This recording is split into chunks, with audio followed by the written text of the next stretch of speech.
everybody, and welcome to Golden Bear Stadium.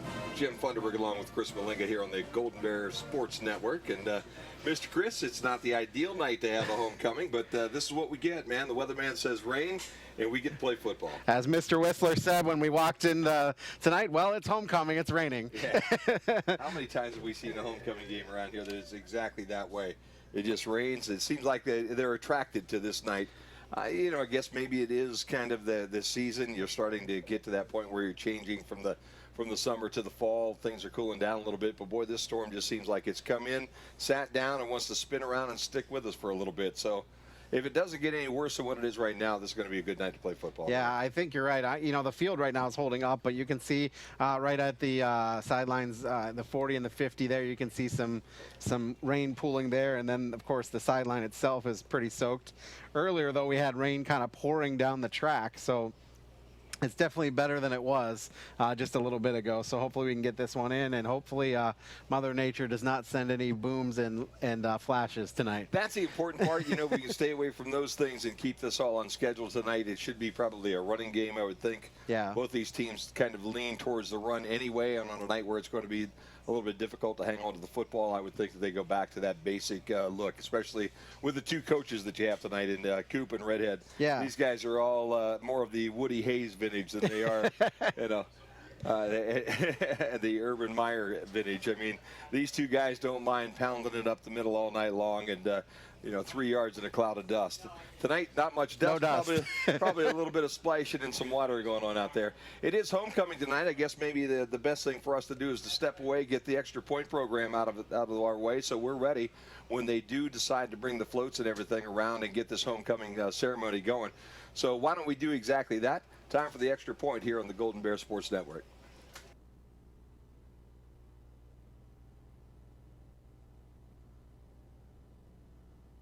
Welcome back to the Extra Point, brought to you by Bryan Ford Lincoln. Homecoming this week, does that throw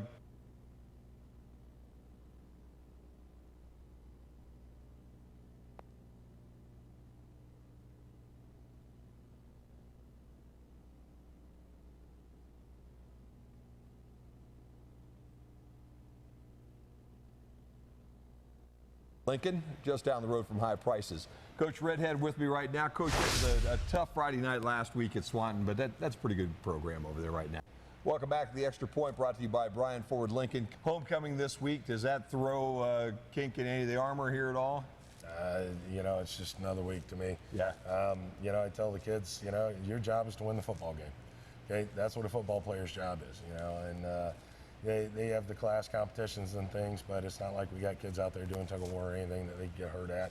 I think it's fun when they get involved and enjoy it. But I just told them they got to be mentally focused. We got to play smart.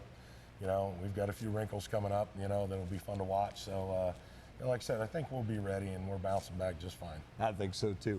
Rain in the forecast for Friday night. Does that cause you to change anything when you look at that? Not at all. Right now, I don't care if it rains or not because, with the game plan that we have, all year long, we're running team, we're under center, we're getting a clean exchange, we're not worried about gun snapping in the rain or catching a gun snap in the rain. It's tailored to our offense. It's not going to hurt us. Dry night's great. If it rains, so what? It doesn't hurt us. We're not worried about it. We're at home. We got plenty of balls and towels, dryer, things like that. So we'll be fine. That sounds good. What are you going to do Friday night, Coach, to win this bad boy? I say it and I say it and I say it, and the kids think I'm crazy because I keep saying the same thing. But we have to have ball security. We didn't turn the ball over at Swanton. We only had one turnover, but if we hold on to the ball, we give ourselves a chance. Okay, we can't give them free possessions. Okay, the other thing is we got to play our assignments better. Defensively and offensively, we can't miss assignments. Smart football. Defensively, we got to play in the scheme and can't just get out there and just kind of, okay, I'm going to run around and go tackle the ball carrier. We had a little bit of that last week. So, if we stay focused, we take care of the ball, we don't have negative special teams plays. That's huge. We can't have a 2-yard punt, where we kick it straight up. We have to have good punts, block well, get down on kickoff coverage, things like that. We'll be okay. Yeah. Coach, can you feel the rivalry week to week? I know this is your second year in here. Swanton was never really a rival of this football program, but Wauseon is. Can you kind of get a feel for that every week? Yeah, it's I know who our kids really tee up for now and gear up for, and this game, that team to the east is one of them. And like I said, they've been talking about it, and they're looking forward to it. And I hope their kids are. And like I said, I think it'll be a good, clean game, despite all the emotion. But it's fun when you play those emotional games. Yeah. Still gets me excited, I still get goosebumps, and that's why I coach. When I stop that, I need to get out, when I stop getting excited. No doubt about that. Coach Cooper coming back. Obviously, it's been a couple of years ago since he's been around here, but there's still folks around here that like to win a game against Coop. I kind of see the two of you guys as relatively similar. You got that real solid focus, that football focus. You're both kind of old-fashioned football coaches. Yeah, we really get along well, and our philosophies are very, very similar. And with structure and discipline, and the kids toeing the line on a lot of things. And this team has done an outstanding job, adapting to what I want them to do. I had to fight it last year, and kids rebelled a little bit, and they weren't into, what, we got to be this place.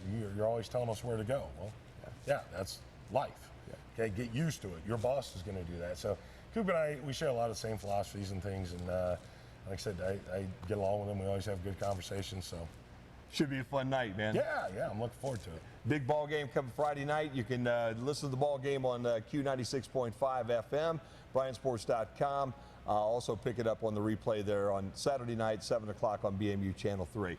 Coach, good luck. Thank you. Thank you. Football's coming up here on Q96.5 and BryanSports.com. Welcome back to The Extra Point, brought to you by Bryan Ford Lincoln. Gathering with those we love, we get to catch up and we get to reflect on the past. It seems like every time we get together, I always learn something new. Here's the front page of the Columbus Dispatch when he won state baseball tournament, sliding into home plate. Look at that, the front page. And that's a neat picture. That was a great memory. I'll never forget that. At Oberlin Turnbull Funeral Home, we understand that there are special memories that need to be remembered and shared. Things are starting to settle down here at Bryan Ford Lincoln. After the fire, we had to rearrange everything. We brought in new offices for our staff. We reorganized our inventory to accommodate our new layout. Things are starting to feel a little more like home. Morning, Jeff. Maybe a little too comfortable. Bryan Ford Lincoln, great deals, great people, great experiences. They say there is strength in numbers. In Bryan, we have always taken pride in supporting our Golden Bear student athletes in all of their sporting endeavors. The Bryan Athletic Boosters now have a chance for you to get into the game. If you're Bryan proud, it's time to become Bryan strong. Whether you were a BHS athlete, are raising a BHS athlete, or just love supporting our Bryan High School athlete, this is your chance to be part of the BHS sporting community. Talk to any board member today on how easy it is to join, or contact us at 419-636-4536. Looking for career opportunities? They're closer than you think. Northwest State has more than 70 degree and certificate programs, so you can start on the path to a rewarding career or transfer your credits toward a bachelor's degree. Your future is knocking. What are you waiting for? Opportunities await at Northwest State Community College. Find out more at northweststate.edu. Andrews O'Neill & Lowe is committed to providing you the best value for your insurance dollar. We are an agency built on integrity, offering personal service and sound advice you can trust. That's why we partner with experienced carriers like the Central Mutual Insurance Company for your auto, home, or business insurance needs. Central's quality insurance products are reasonably priced and backed by prompt, professional service, providing value for your peace of mind. Andrews O'Neill & Lowe is your local Central agent. Call us today at 419-636-5050. At Krill Funeral Service, we are professionals with the sincere desire to reward every family who have placed their trust and confidence in us by being attentive to every detail, displaying the highest level of courtesy and compassion, and providing the greatest measure of respect for their wishes. As remembrance planners, our goal is to help families find joy in the way they choose to remember, honor, and celebrate the wonderful life of their loved one. Krill Funeral Service, we are experts at helping hearts heal. Looking for a home in the Eden School District? Then you've got to check out Amerimaid Realty's listing at 507 Madison Street in Blakesley. This 3-bedroom home has been completely renovated and is much bigger than it appears. With over 1,800 square feet, it has a large family room with stone fireplace, large open kitchen, and formal dining. It also offers a double lot, a massive garage, and a deck for entertaining. Phone Misty King of Amerimaid Realty at 419-633-4997 or go to AmeramaidHomes.com. Amerimaid Realty, your hometown real estate pro. Hey, you in the old silver car. Looks like you could use a new ride. What? At Darrow Shirkey Ford Lincoln, we can upgrade you to a nice pre-owned vehicle or a new Ford or Lincoln. How are you doing this? We have a huge selection of vehicles, and with our aggressive pricing policy, we make them very affordable. This is pretty aggressive. I don't think a billboard's ever tried to sell me a car before. Come and see why we are the fastest growing dealership in Northwest Ohio. Hey, you in the white pickup. And back here at Golden Bear Stadium, Jim Funderburg along with Chris Malinga. Chris, the rain really is cooperating right now. It's still raining, but it's not raining that hard. It looks like everybody's getting ready here for the pregame homecoming ceremonies. We'll join those live when they get everything set up. They're putting mic stands down on the track right now. The floats are over across from us over in the parking lot. Yeah, they will not be moving tonight. Oh, they're just going to be there. Yep. They're just a little concerned with the just the rain, and so they won't be moving. And I know the band. I'm not entirely sure the band's going to march except on the track tonight. We will have an alumni band tonight as well. Ah, cool. Well, that'll be a lot of fun, and I would think you keep them off the field because this field, by the time halftime rolls around, it's going to be a muddy, mucky mess, I'm sure. And the good news is the Bears have 2 weeks to try to do a little ground control before they have the last 2 games here with Patrick Henry and Liberty Center. So they'll go on the road next week to Archibald and the following week at Delta. So a couple of weeks here for the grounds crew to get back out and make some hay on this stuff. But it's going to be nasty. Yeah, right now between the 25-yard line and the 40-yard line on the side that is facing, what is that, south? That is, that's probably the muckiest part of the field. As you get into end zones, both end zones have a little bit of muck, and then right by the goal line on the side closest to the field house, right down there between about the 5 and the goal line is pretty mucky. So it'll be a little challenging to get that plant foot down and be able to make cuts, even running the ball. When you have a field like this, you're going to slide and go around, and it's going to be kind of crazy. It should be an interesting ball game. The weatherman, when you look at the forecast, we need to get it started kind of right now because the next front seems to be moving in 8 o'clock or so. So this should be, if it's a running game, probably a quick game tonight, but not quite that quick. Yeah. But the 2 teams coming in tonight in Wauseon and Bryan on a homecoming, that's nothing unusual. These 2 teams had a really battle in Wauseon last year. In fact, it was a game we thought was going to be a blowout, because we had so many troubles the year before, and last year we actually came down to the very end when Coach Redhead decided to go for the extra point rather than go for the win there and try to get into overtime, and the extra point was missed, and the Bears lost. A real tough ball game here to the Indians over in Wauseon. It was back-to-back years. We had to go over there the year before, which was a bit of a thrashing, and then last year, which was really a good football game, and this year we do expect a really good game as Wauseon lost quite a few players from that ball team last year, a number of all-conference players, and whenever you have to replace quarterbacks, wide receivers, running backs, offensive and defensive linemen, last year I was looking at my notes, they had 26 returning starters and lettermen combined. This year they have 3 returning starters on both sides and a total of 11 lettermen, so cut that number down by more than half. And the rebuilding project that they're underway with over in Cooperstown there at Wauseon, kind of the same kind of thing we went through maybe last year as we turned the corner last year and then come in tonight at 2-3 here at the halfway mark. Yeah, and Wauseon also 2-3, but the interesting thing is they have lost all of their non-league games, but won their 2 league games, so they're 2-0 in the league and right up there with the other teams that are leading the league. Yeah, when you talk about that, PH and Swanton along with Wauseon, as you say, all 2-0.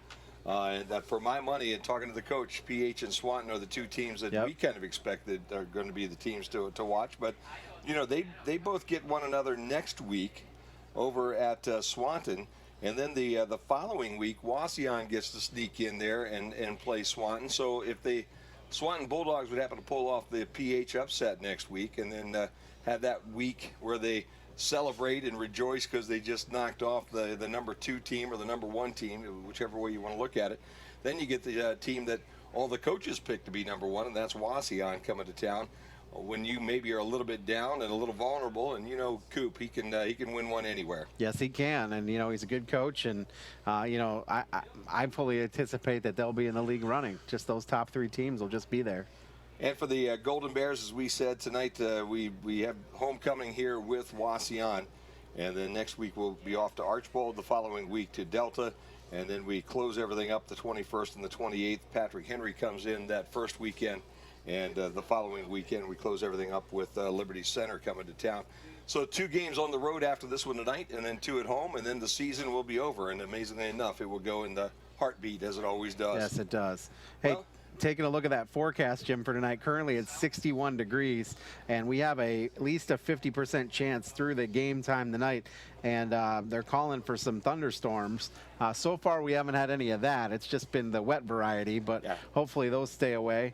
And real quick, before we go down to the homecoming, before that gets started, we can take a look at some other games that are going to be on the night in the league. Archbold and Patrick Henry play tonight, as does Liberty Center and Delta.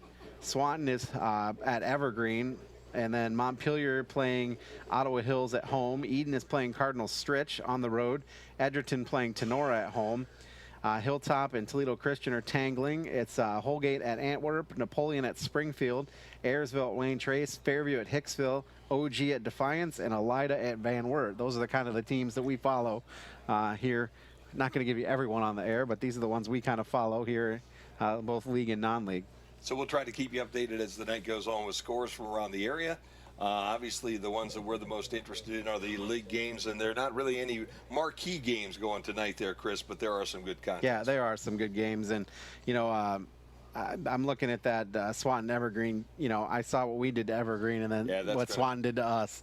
That's going to be quite interesting. There'll be a running clock in the third quarter tonight at Evergreen. Yeah. I'm going to guarantee you that one. How's that? Yep, I think you're right. And we'll find out how good maybe Archbold is tonight when they get an off field and get a chance to play the Patriots there from Patrick Henry.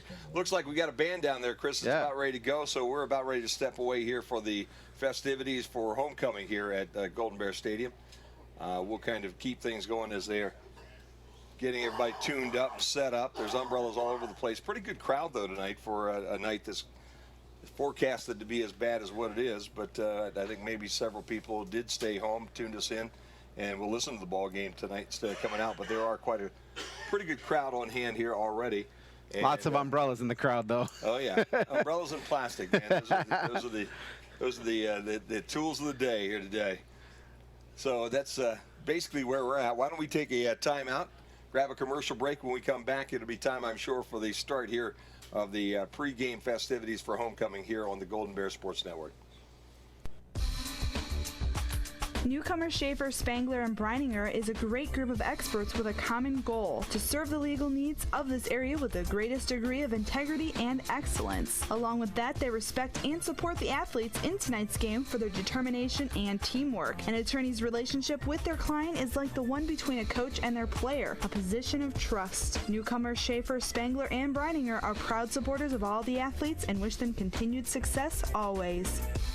Bryan Municipal Utilities has an electric wavy feeling. We're celebrating Public Power Week. Join us on Thursday, October 6th from 4 to 6:30 at the Bryan Solar Field, located just west of Bryan on State Route 34, to get a little sunshine in your pocket. See the solar arrays up close and learn how sunlight is converted into electricity. There will be activities for kids, plus free hot dogs, popcorn, and refreshments. Come help us celebrate reliable, local power on October 6th at the Bryan Solar Field.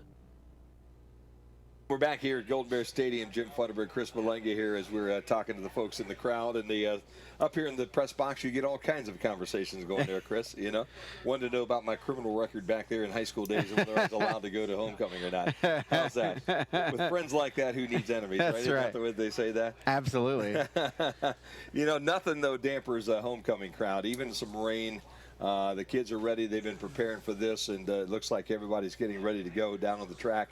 And as soon as they get started, we'll take our exit here from the press box and head down and get you the the band presentation, and then all the ceremonies that go on with homecoming tonight. And as you said, Chris, everybody bundled up, whole bunch of umbrellas around, and people are trying to stay dry.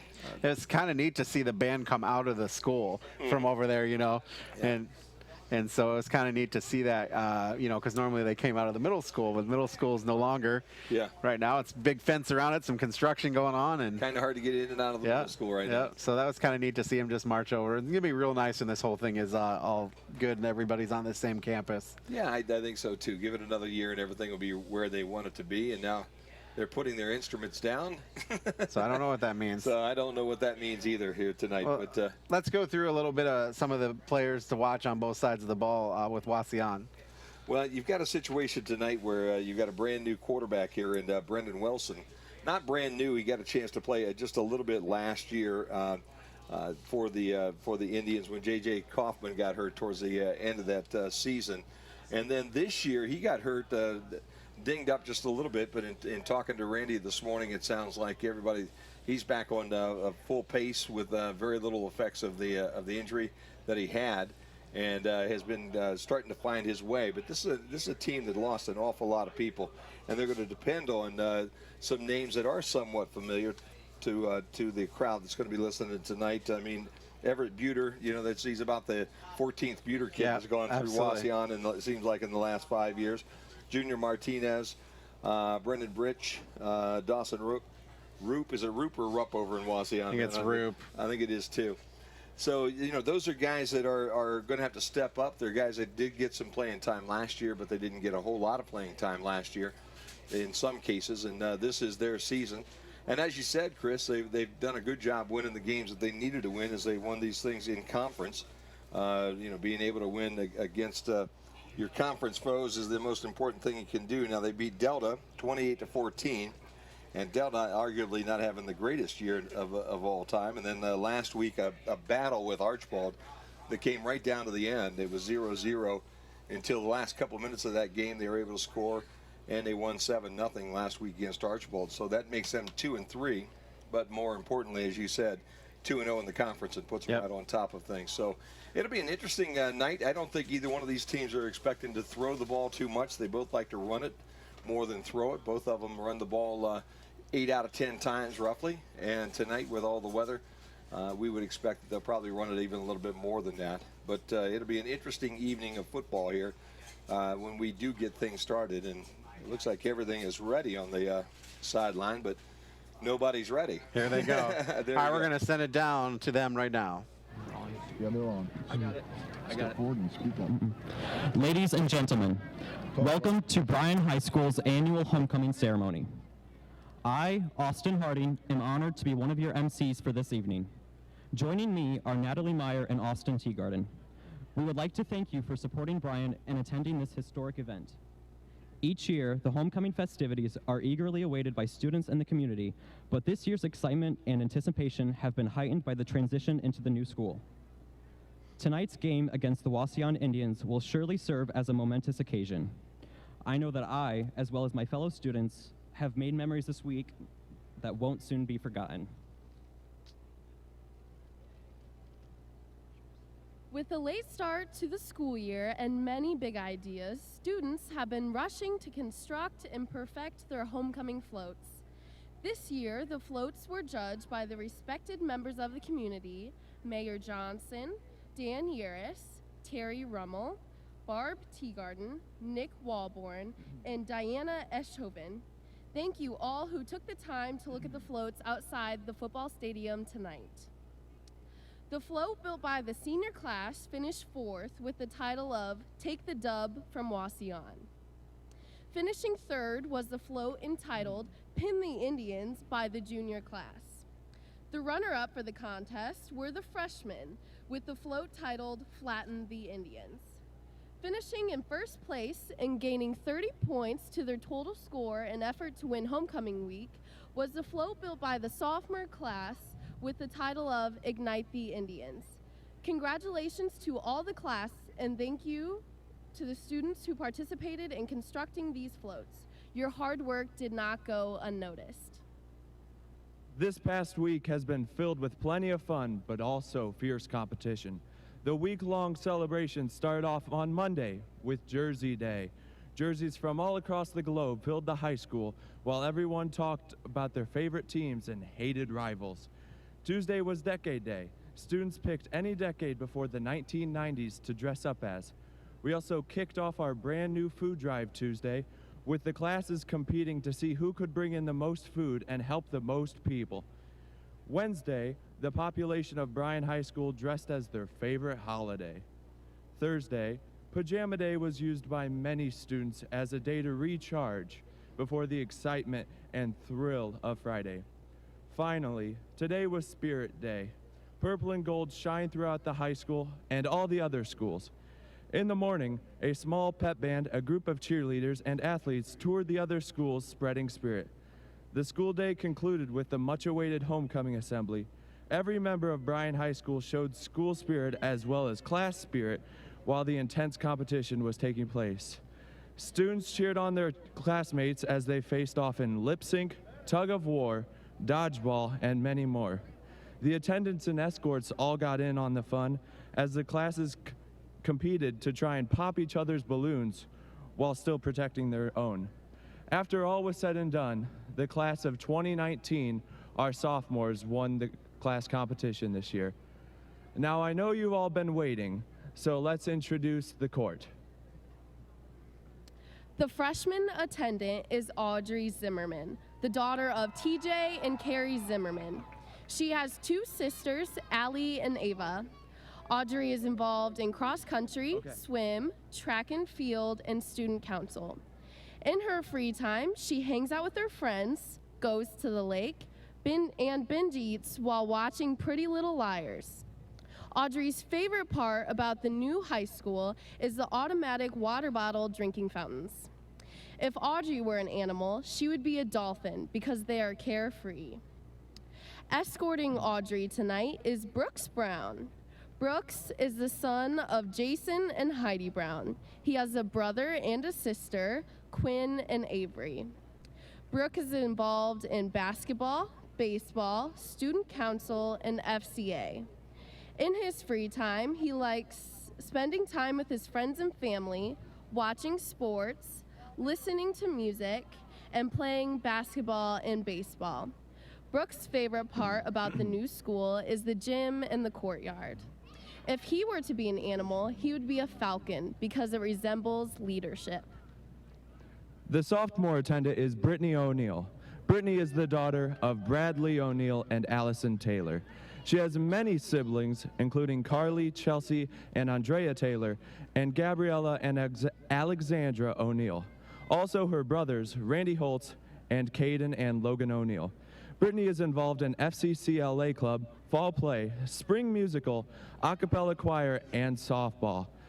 She has said that her favorite part of the new school is both the air conditioning and the rocking chairs. When asked what animal she would be, she said wolf, because they are gentle and kind, but also powerful and relentless.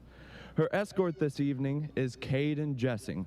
Caden Jessing is the son of Trent Jessing and Tamara Pointer. Caden has three brothers, Gavin, Blake, and Isaiah. Caden spends his free time as a member of the band, 4-H club, and the swim and dive team. He has said his favorite part of the new school is the new inner courtyard and gym. Caden responded to the question of what animal he would be with, "I would be a swan, because I would look elegant, but I could still kick someone's butt if I had to. And I would look elegant while doing so."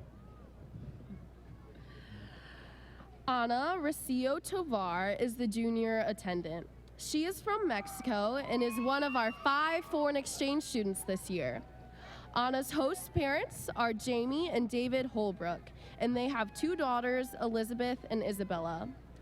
Ana likes spending time with her family, cheerleading, reading, and watching TV. Her favorite part of the new high school is the lockers. If Ana were to be an animal, she would be a bird because she loves watching the sky.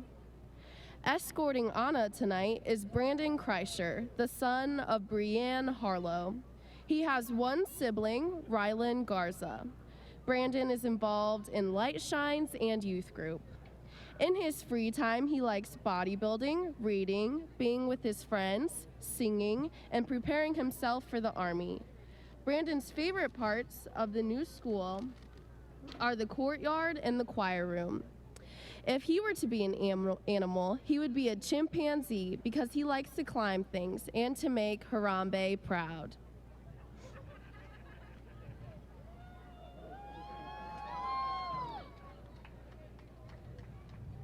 Our senior attendant tonight is Olivia Lee. Olivia is the daughter of Rick and Candace Lee. Olivia has a sister Destiny, and 3 brothers Henry and Alec Lee, and David Watkes. Olivia is involved in choir, light shines, field commander for the band, dance, yoga, and hanging with her fellow band commander Chella Vargas. Her favorite part of the new school is the opportunity to be the first graduating class out of it, and also air conditioning. After graduation, Olivia hopes to attend The Ohio State University, where she would like to major in pre-med. Someday, she hopes to become a cardiothoracic surgeon. When asked what animal she would be, after a long period of thought, she responded with giraffe, because they are my favorite animal and they are all unique. Olivia's escort tonight is Ryan Whitler. Ryan Whitler is the son of Dale Whitler and Joyce Clare, and has an older brother, Aaron. When Ryan is not in the classroom, he can be found in choir, light shines, running in track and field, or on the swim and dive team. Ryan says that his favorite part about the new school is the air conditioning, cafeteria, and the modern look of the school as a whole. His plans after graduation are to attend college to get a degree in education. Ryan says that the animal he would be is a koala, because who doesn't love a koala? It is my great honor and privilege to introduce to you our 2016 Bryan High School homecoming queen, Delaney Zuber.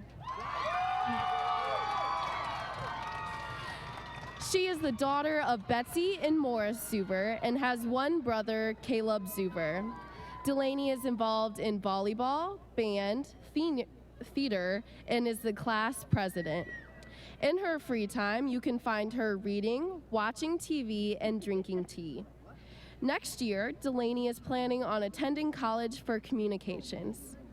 When asked what her favorite things are about the new school, she said, "I love the courtyard and the automatic water bottle fountains."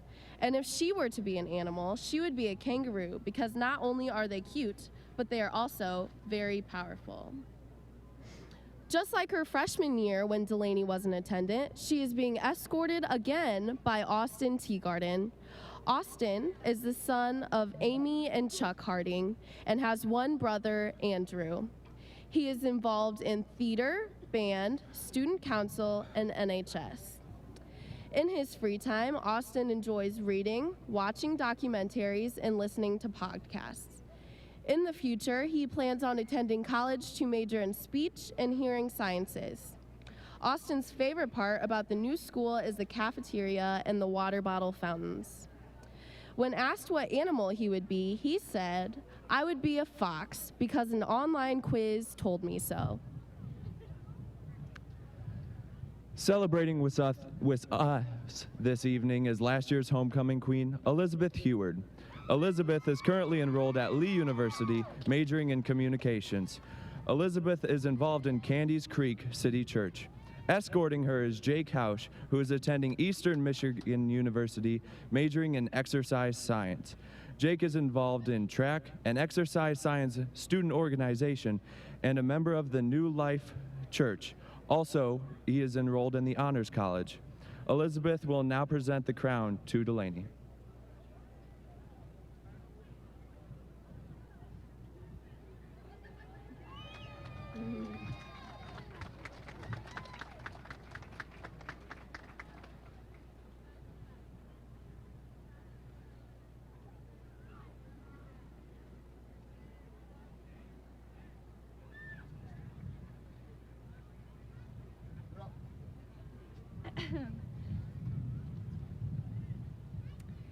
Thank you for being here tonight.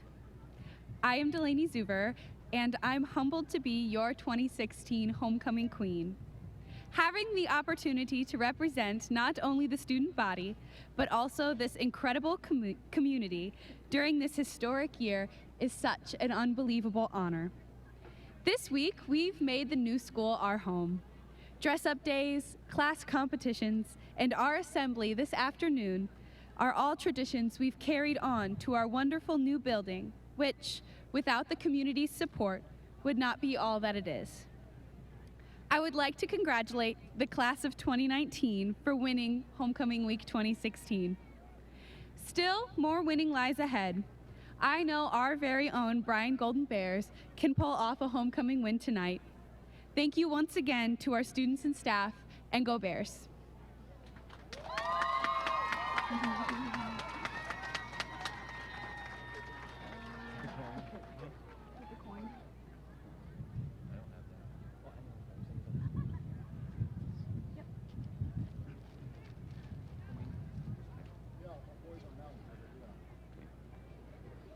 At this time, Delaney will be presented with a traditional commemorative coin by BHS football players Colt Arthur and Alex Miller. Possibly. Okay. If they're lucky, Delaney will grant them with a good luck kiss. Maybe.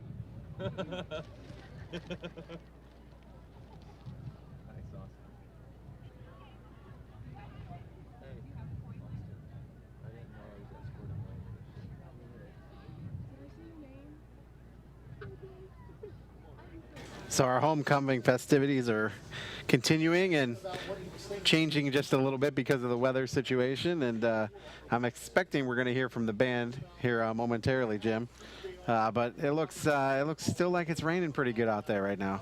Yeah, no, it's going to rain, I think, all night. Hopefully we can avoid the real bad stuff here tonight and get this football game in. That's the key.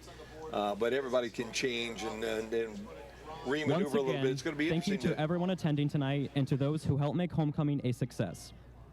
These festivities wouldn't occur without the support of many people, including Artisan Flowers for donating the Queen's Bouquet, our principals, Mr. Rary and Mr. Allspaw, those who volunteered as judges for this week's events, various members of the community, the custodians, the fans, and many others.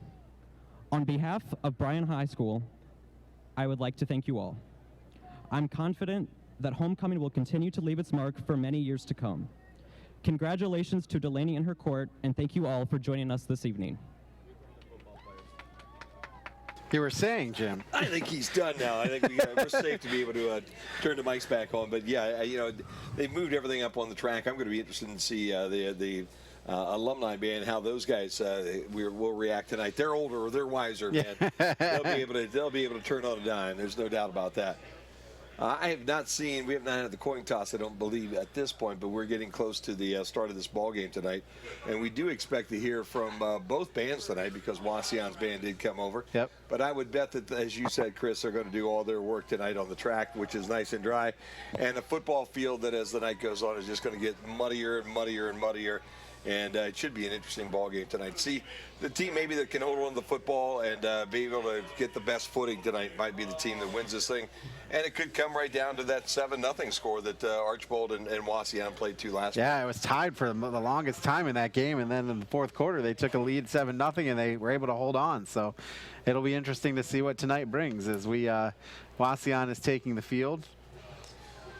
Wauseon tonight be in the red pants with the white jerseys, red helmets, all the white trim. Not as big of a team as he had last year for Coach Cooper, but still a pretty good crew out there. And for the Bears tonight, they'll be in all purple with the gold trim and the gold letters and the gold helmets with the purple trim on them. So that's what you'll be looking at here this evening. If you were sitting down in front of us out in the rain, if you're sitting at home tonight, we'll do the best that we can to try to bring you all the action and keep you up to date here. This should be a big ball game, and for the Bears especially, Chris, a win tonight would make them 2-1 of the conference, would bring Wauseon back to 2-1 of the conference, and really put the Bears right back in at least the conversation. That's all you can ask for this year. I don't think this is a football team that expected to go 7-3, 8-2, but if this could be a team that maybe would go 6-4, 4 and maybe win 4 games or so in the conference, you'd have to feel like this team took a monster step forward here this year. Absolutely. You got to really worry about the football tonight, Jim. The turnovers is what has killed Bryan all year long, and if they can stay away from those, things will be a good situation. Well, it's going to be fun to see. It's rainy and nasty. Both teams are on the field. It's time for the national anthem, so why don't we take a step away here. About 5 minutes away from the kick here at Golden Bear Stadium on the Golden Bear Sports Network. Looking for career opportunities? They're closer than you think. Northwest State has more than 70 degree and certificate programs, so you can start on the path to a rewarding career or take your existing skills to a whole new level. Your future is knocking. What are you waiting for? Opportunities await at Northwest State Community College. Find out more at northweststate.edu.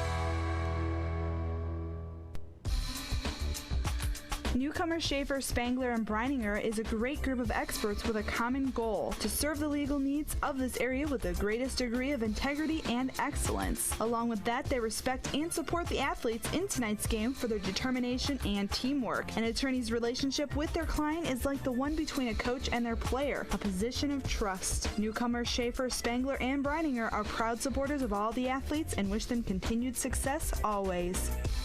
Bryan Municipal Utilities has an electric wavy feeling. We're celebrating Public Power Week. Join us on Thursday, October 6th from 4 to 6:30 at the Bryan Solar Field, located just west of Bryan on State Route 34, to get a little sunshine in your pocket. See the solar arrays up close and learn how sunlight is converted into electricity. There will be activities for kids, plus free hot dogs, popcorn, and refreshments. Come help us celebrate reliable, local power on October 6th at the Bryan Solar Field. You know, gathering with those we love, we get to catch up and we get to reflect on the past. It seems like every time we get together, I always learn something new. Here's the front page of the Columbus Dispatch when we won state baseball tournament, sliding into home plate. Look at that, the front page, and that's a neat picture. That was a great memory. I'll never forget that. At Oberlin Turnbull Funeral Home, we understand that there are special memories that need to be remembered and shared.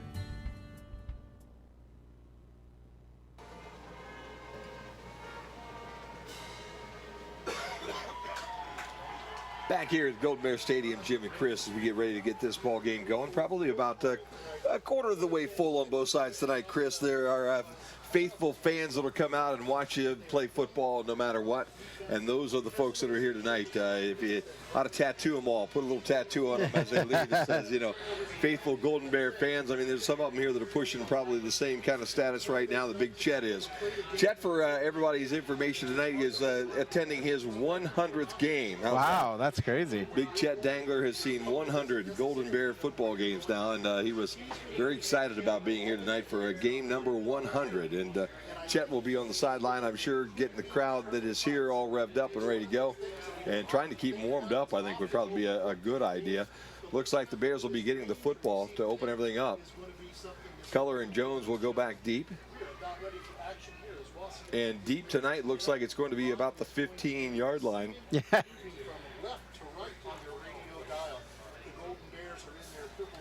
As Wauseon gets ready to kick things off, I did not see the coin toss, so I would almost guess that maybe Wauseon maybe won the toss tonight. Who knows? But it doesn't matter. Wauseon about ready to kick off as the Bears will get the first opportunity with the football here tonight. They whistle the signal, and here we go. And Dawson Roop will kick a little squibber, and we have a flag, and I believe we got a procedure call as several of the Wauseon players were a little bit offsides a little bit early. And a very short kick, Chris. If that one would have been fielded somewhere around the Bryan 35, whether there would have been a run back or not, I don't know. But it was just a little squibber that went right up the center of the field. The offside will move the ball back to the 35 now. And Wauseon will re-kick. And I don't think it was not really a kick designed to try to get down and cover, I don't think, by Wauseon. It was just as far as to try to recover on their cover, it was just a matter of trying to cover the football with a short little squibbler and make it tough to pick it up. And here it comes again. Goes right in the middle of the football field. Bears will pick it up and fall on it right at the 40-yard line. So a nice job there by, I believe, Damon Belts to pick that one up and go forward with it for just about a foot before he went down. Bears have great field position on their 40-yard line, first down and 10, just underway here. Obviously, the main stop scoreboard tonight with a couple of big zeros on it, and we have to kind of move backwards. I think your window is a little cleaner right down now than mine is, Chris, as the raindrops are kind of beating up. Shu said tonight we needed some windshield wipers out there tonight, and I would go along with him. Zach Novus will be the quarterback again here tonight, and he will go with Clayton Farrell, and Damon Belts as the running backs to get things started. Colt Arthur will be on one side, Josh Jones on the other side, and an I formation again as everything now shifts as the Bears move everybody student body left, and Arthur goes wide left here. They have the line offset and overbalanced on the visitor sideline, and they'll run that way. Not much of a push on that offensive line, but the Bears actually shifted two guys from the home side over to the visitor side to go to a power left. The pickup really is none for John Rittenhouse as he gets back to the line of scrimmage and nothing more, and it'll be second down and 10. You are watching Golden Bears football on BMU TV, Channel 3, WQCT Bryan, and BryanSports.com. Novus was up on top, and now they shift everybody unbalanced here to the right side. And they will now try to, from the I formation, give the football off again to Rittenhouse. And again, Rittenhouse has no place to go as Wauseon shoots the gap from the middle right up front. And I think that was Jacob Rabb that got the stop on that one. And the Bears lose about 2. Yep. So they go unbalanced twice right now. And I'm not sure whether it's just the footing out on that football field, but the push so far is coming from the guys in the red pants and the white shirts and not the Golden Bears. Offensive line tonight, Beck is at center, Wagner and Brown at the guards, Kornick and Sanchez on the tackles. And again, the Bears have a strong look towards the visitor side, and they're back in the eye. They'll turn, Rittenhouse the ball carrier, and Rittenhouse gets tripped and stumbles down and dropped right at the original line of scrimmage, the 40, by Joey Shima. And with that, the Bears will go 3 and out, and have to kick that football to Wauseon. Well, back-to-back runs for Rittenhouse. Oh, and Newlove will be one of the guys, number 24. He's on the home side right now, and Brendan Britch, number 1, on the visitor side, and they're planted back on their own 25-yard line as Josh Jones gets ready to kick this ball away. And before he does, the Bears will take a timeout, and we'll take one with him. Just 2 minutes into this one, 10:05 first quarter. No score on the main stop scoreboard here on the Golden Bear Sports Network. Things are starting to settle down here at Bryan Ford Lincoln. After the fire, we had to rearrange everything. We brought in new offices for our staff. We reorganized our inventory to accommodate our new layout. Things are starting to feel a little more like home. Morning, Chip. Maybe a little too comfortable. Bryan Ford Lincoln, great deals, great people, great experiences. Back out at Golden Bears Stadium, 10:05 remaining first quarter. Bryan about to kick. Here's Jim Funderburg. Fritz and Newlove now come back, and they'll drop back inside the 30 at about the 26-yard line, 27-yard line. Good snap. Josh Jones gets the kick away, even though he slides a little bit. It'll go to Britch, and he'll field it at the 23. Looks for some room up in the middle. Now he gets it around the right corner, and he's across the 40. Cuts it back to the hash mark across the 50-yard line, and finally tumbles down in Golden Bear territory at about the 43-yard line. So Brendan Britch scooped that up at about the 23. And before he's done, he went about 32, 33 yards with that return, and the ball will be marked at the Golden Bear 45-yard line. Good field position for Wauseon. That's a pickup of only a net 5-yard punt when after you factor in the return. Yeah, it was a nice kick too by Jones. Wauseon will send 2 guys wide. On top will be Dawson Roop, and right below us is Brendan Britch. They've got a spread coming to the home side, and they'll move a running back on the move towards the right and the quarterback, Wilson, will keep it. He'll go around the corner. He's got a first down as he's on his feet inside the 30 and knocked down finally at the 29-yard line. That was quarterback, student body right all the way, Chris. He just took the ball and took off running. Yeah, and he had good blocking because he got it all the way down and pick up about 15. 16 on the first down carry for Brendan Wilson, the quarterback. And you know, Coach Cooper likes to have a quarterback that he can count on not only to throw the ball but can run that football as well. And he's got another one here this year when he picked up Wilson. Hunter Yaki in the slot on the visitor side as they'll go 2 to the top, 1 to the bottom, and they'll send New Love in motion. Handoff to the 25 and inside the 20 down to the 19-yard line goes Junior Martinez as Martinez cuts off left tackle.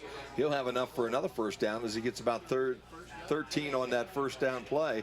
And it's just 2 plays, 2 first downs, and Wauseon just like that on the Golden Bears 17-yard line. Nothing fancy right now, a little maneuvering. The field's a little slippery out there. I didn't notice any Bears really going down. But so far, Wauseon doing a much better job with the rain this evening than what the Golden Bears are. Well, Wauseon spread it out a little bit. Bryan all bunched it up. So when you know, Wauseon's going to find the running a little bit easier. Wilson keeps it again around right in, and he'll have another first down inside the 10. He'll be dropped at about the 6-yard line. So it'll be another first down, 3 carries, 3 first downs for Wauseon. And I'll tell you what, that quarterback sweep around that right end was just absolutely untouched until he got into the secondary. Color made the tackle along with Lucas Nye in the secondary, but when you're getting those guys knocking people down 10 yards down the field, it is not a good sign. But again, you know, Wauseon's spreading it out, which gives them more room. Wilson loses the football, but he picks it up. Now he'll roll around the right corner, break a tackle at the 5, and fall inside at the 3. And boy, I'll tell you what, Devontae Royster was about a step too late as Wilson was able to pick up the football as Royster made the dive for his ankle. Then Wilson very calmly ran it around the right end, and he marched it all the way down to the 1-yard line. So give him 3 yards, and it's first down and goal. Wade Willie, I didn't think you were allowed to come to football games, big fella. It's actually second and goal because that was first and goal. That's right. It was on the 5. Second down and goal.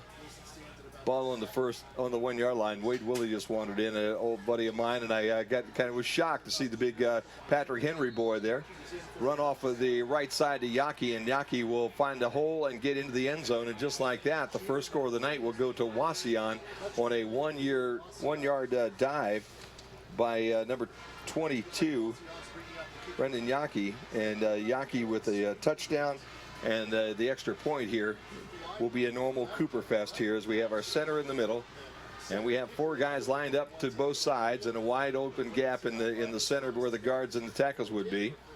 And they don't have a kicker on the field right now, so they're going to run some sort of play now. Now they're going to move it back around, and they will try the extra point.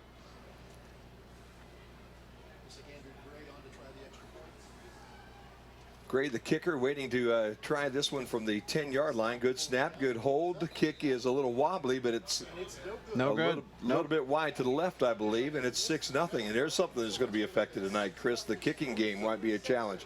So with 7:41 to play here in the opening period, the main stop scoreboard shows the Bears trailing 6-0 on the Golden Bears Sports Network. They say there is strength in numbers. In Bryan, we have always taken pride in supporting our Golden Bears student athletes in all of their sporting endeavors. The Bryan Athletic Boosters now have a chance for you to get into the game. If you're Bryan proud, it's time to become Bryan strong. Whether you were a BHS athlete, are raising a BHS athlete, or just love supporting our Bryan High School athlete, this is your chance to be part of the BHS sporting community. Talk to any board member today on how easy it is to join, or contact us at 419-636-4536. And we're back here at Golden Bears Stadium. 7:41 remaining. The main stop scoreboard shows 6-0 in favor of Wauseon. Here's Jim Funderburg. Well, the Bears had the football the very first opportunity of the night. They were not able to do anything with it. 3 and out on 3 running plays, and pretty much a net of no yardage. And for Wauseon, they made the most of what they had. They were able to put 6 on the scoreboard after a nice return. And just like that, the Bears will get it back. This one will be kicked to Jones, who fields it in the air at the 30, coming right up the middle of the football field into a pile at about the 39-yard line. They'll mark him somewhere around the 38 or 39. We'll see where the official marking is here, as the Bears will have good field position again. They opened the game on the 40, and this time they will start on their own 39-yard line, first down and 10. And Zach Nobis again comes back in a quarterback. As we said, Travis Beck, the center, Dylan Wagner at one guard, Keegan Brown, the other guard, Ryan Pekornik at one tackle, and Tanner Sanchez, the other tackle. And before we get anything going, we have officials stopping the clock. What did we, who returned that kick, Jim? That was Josh Jones. Okay. Again, the teams shift now with the Bears going unbalanced to the visitor sideline. I formation again. Farrell in at the fullback spot on this series, and they'll give the dive play off to Clayton, who gets ahead for about a yard. He's still moving. It looked like he went down on the pile, and he thought he wasn't down. The officials agree with him, I believe. Nope, they're going to mark him right there at the 41-yard line, which is where it looked like he went down. So give him a couple on that carry and set up a second down and 8. And again, the difference here between Bryan and Wauseon is that Bryan has got everybody bunched. They're sending Arthur out, but it's only one person that's being pulled from the center of the field, and they just have the box is stacked with 7 or 8 people, and that makes for hard running up the middle. Pitch goes to Rittenhouse left side. He'll get around the first guy, but will be trapped at about the 40-yard line, and John Rittenhouse will lose 1 on the sweep around the left end. And again, they're going off-balance line to the visitor side, which is the top of the screen, hoping to be able to overpower that spot up there. And so far, Bears not doing a real good job of moving the Indians off the line of scrimmage. The Indians right there to make the tackles, and all of a sudden now the Indians' numbers are going to get a lot more difficult to read, as the white jerseys with the blue letters, or the black letters, are all of a sudden becoming wiped out by mud and muck. Now the Bears will go with their normal I formation here, with receiver to the top and a receiver to the bottom. Quarterback under center loses the football and have to fall on it for a loss of a couple. So Nobis and the center have a bad snap, and instead of being able to get that third down play off, Zach had no other opportunity other than to fall on it, and the ball will be downed right about the original line of scrimmage. So it'll be 4th down now and 10, and the Bears are going to have to kick that football away again. And Owen Newlove, 24 again, back with Brendan Britch. Britch did a nice job returning that last kick, and he's got his feet right there on the 26-yard line. Nice snap. Jones has a nice kick. This time Newlove will catch it. Nope, he lost it at the 24, but scooped it back up, was able to advance the football out to about the 27. Bears there to knock him down, but not quite as good a field position this time, Chris, for the Wauseon Indians to get going. No, nice job there by Bryan coming down to cover. It slowed him up by fumbling the football, but he was able to pick it back up, but Bryan was right there for the tackle. So it'll be 1st down and 10 for the Indians. 5:27 to play in the first quarter in a quickly moving game, because everything's been on the ground so far. Running games always get things go over a little quicker, and it does look like everything right now to kind of the southeast, which is where all this has been coming from, looks a little bit better here. As Wilson lines up in the pistol look, he's got 2 receivers at the top. He calls his own number, makes the first guy miss. He'll be at the 30, almost the 35-yard line. And the Bears had the opportunity to make the tackle. They just couldn't make it happen. And Wilson steps through one Golden Bear, and what looked like it was going to be maybe a play for negative yardage ends up being a pickup of about 8. So 2nd down and a short 2. And Wauseon so far has done a pretty nice job of keeping things going here. Hunter Yankee is the wide receiver to the top. They'll hand the football again and sweep right in. Oh, nice tackle. Martinez, and Martinez gets knocked down by Josh Jones in the backfield at about the 30-yard line.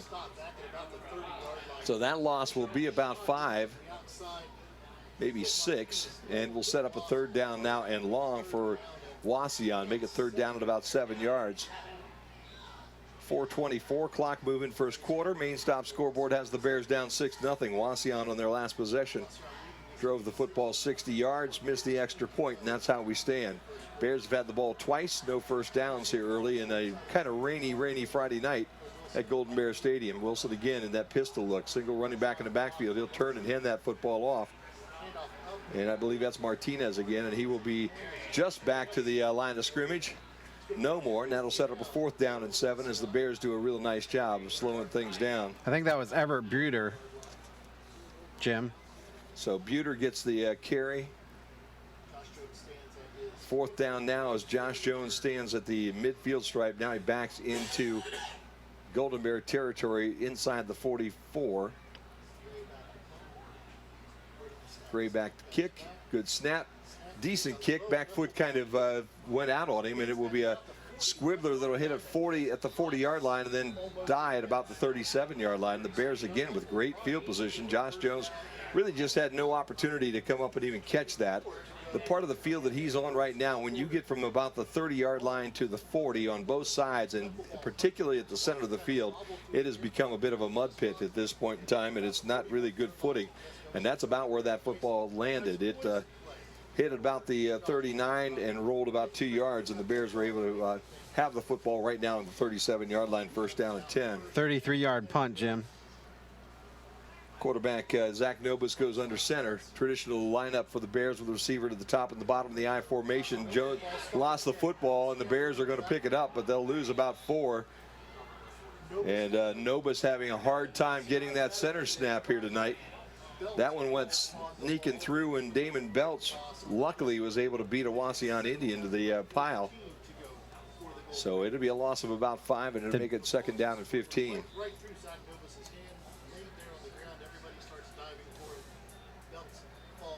Nobis comes to the sideline to talk to the coach, and I'm sure now he's not real happy about the way things have gone. That's 2 of them tonight already that have been on the ground for the Bears, Chris. Yeah, absolutely, and not the way you want to start things off. Farrell again, the fullback. Belch will be the tailback. Receiver to the top, receiver to the bottom. Hand off to Belch. He gets tripped up in the backfield. He'll lean forward for maybe a yard, but that's about it. As Brendan Wilson, the quarterback from the other side, is able to shoot the gap and knock Belch down after he picks up a couple of yards. It'd be 3rd down. Give him 1, 3rd and 14. 2:20 and counting. Everything to the north of us looks kind of nasty and gray right now, Chris. Everything to our south and somewhat east is a little nicer, and I'm hoping it's moving that direction, and everything north is going north. Again, and I look for the Bears. Nobis under center. Belts the tailback. They'll turn and hand it off on a counterplay to Belts, and again, nothing moving along that line of scrimmage.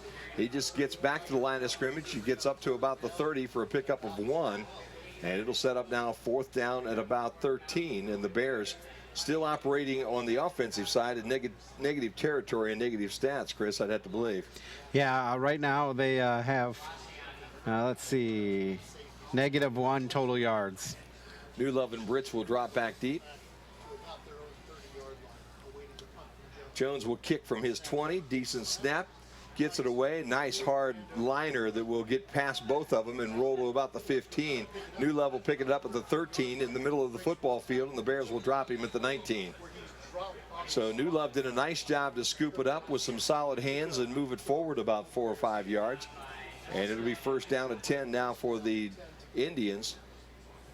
And they will be at their, I think it looks like, well, we'll see, 18-yard line instead of 19. So 1 minute and 16 seconds left in the first quarter in what has been a very quick first quarter in a run football game here tonight.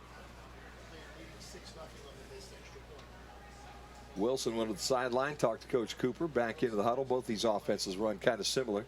Nice job there on the return, though, Jim. There was a Wauseon blocker that was blocking the Bryan guy, and he did a nice job of blocking to the side, not in the back. Martinez, the running back in the pistol look there, and Wilson will call his own number. He's around the left end across the 20, 25 up the sideline. Oh, look at that puddle. Out of bounds right in front of the Bears.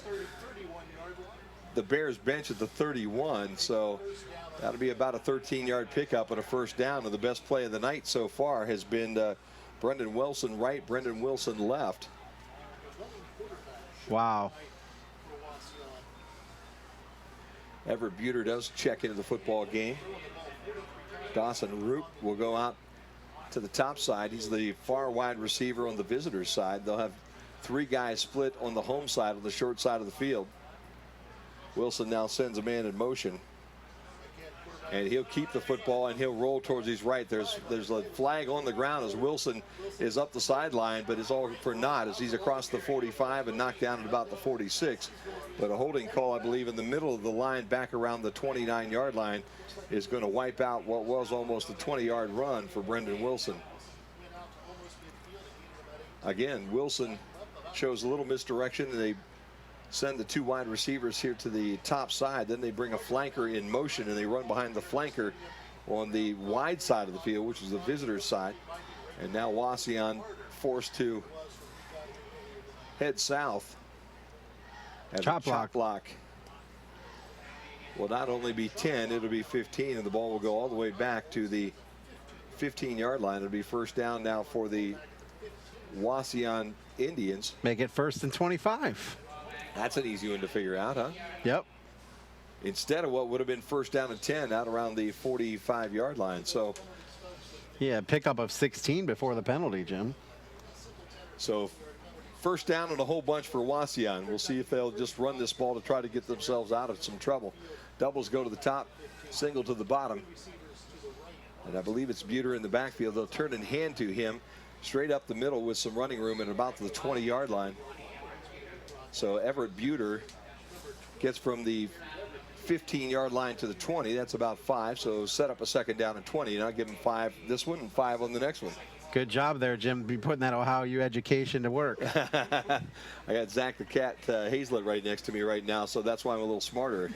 I wasn't as smart until over there. He's got basically both his shoes off and his fingers, and he's signed wigwagging for me over here to help me out. Now they're going to take the so the quarter's going to come to an end there as the clock will run out. It's raining here in Bryan. What else is new? 1 quarter in the books. The main stop scoreboard shows the Bears trailing 6-0 to the Wauseon Indians here on the Golden Bear Sports Network. Looking for career opportunities? They're closer than you think. Northwest State has more than 70 degree and certificate programs, so you can start on the path to a rewarding career. Or transfer your credits toward a bachelor's degree.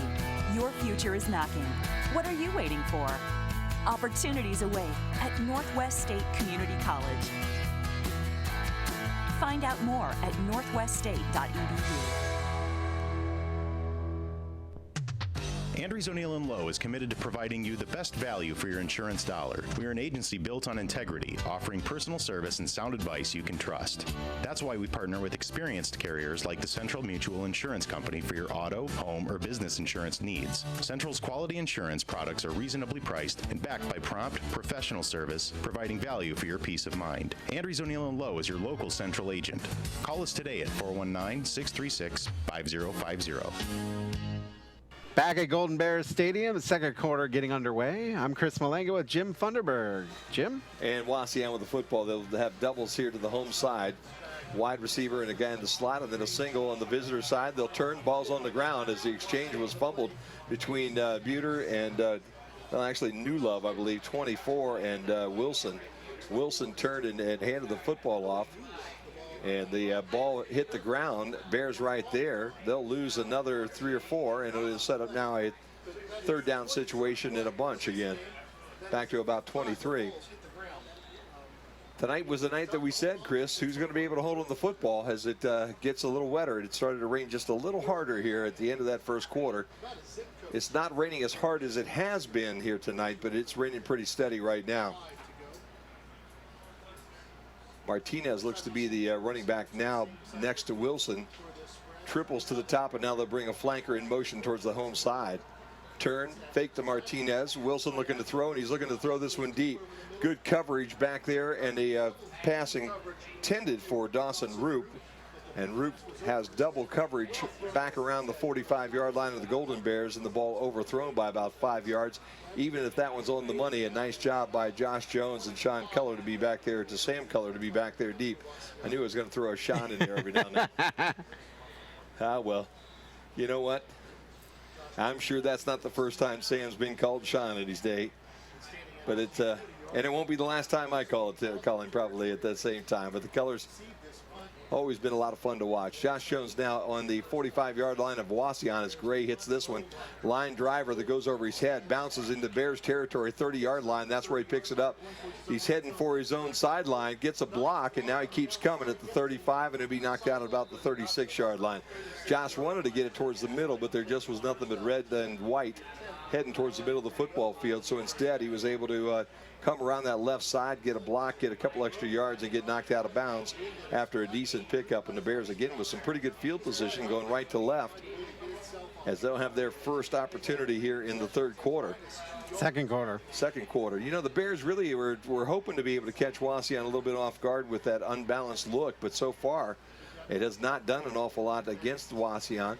Coach talked a little bit about that six-man front that they had to see last week against Swanton. They're seeing more of it again today.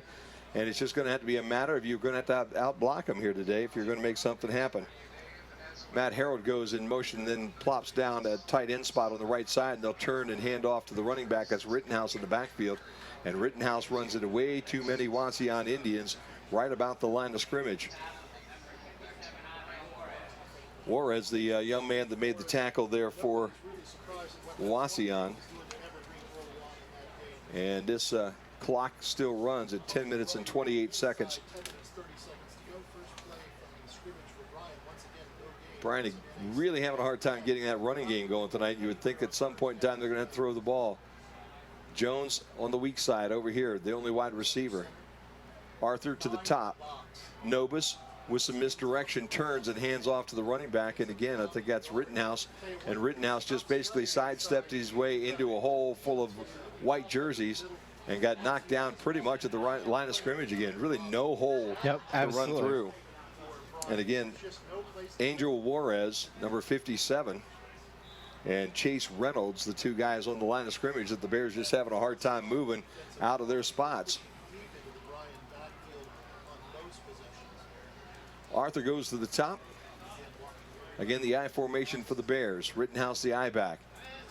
Novus drops, looks to throw. He's hit as he gets to go, and it's going to be intercepted in the middle of the football field by Wauseon at the 30, 25. That's Brandon Wilson. He'll be down the sideline and in the end zone. Looked like he was going to get knocked out around the 10-yard line. Dare's not able to wrap him up and knock him down or push him out of the side, over the sideline. And Wilson, who just caught an easy one at about the 45-yard line, and then headed towards the right sideline, found some blockers, and just like that, he goes 45 yards up the sideline for the touchdown. And it's 12-0 now, Wauseon Indians, as we're just underway, and the turnover by the Bears, their first of the night. 9:20, the clock is stopped. And let's see if Wauseon will go for two or they'll go for one. They missed the kick last time. And you know Coop, he likes to bring the center out in the middle, put everybody to the right, everybody to the left, and then bring them all in. And just keep us guessing there, Chris, I guess is the best way to say it. I guess. Yeah, this time, though, they're going to run for two, it looks like. As they put three wide receivers in a stack on the top side and a single wide receiver on the bottom, that's Roop. And Wilson will run this one up the middle of the football field, and he's not going to be able to make it.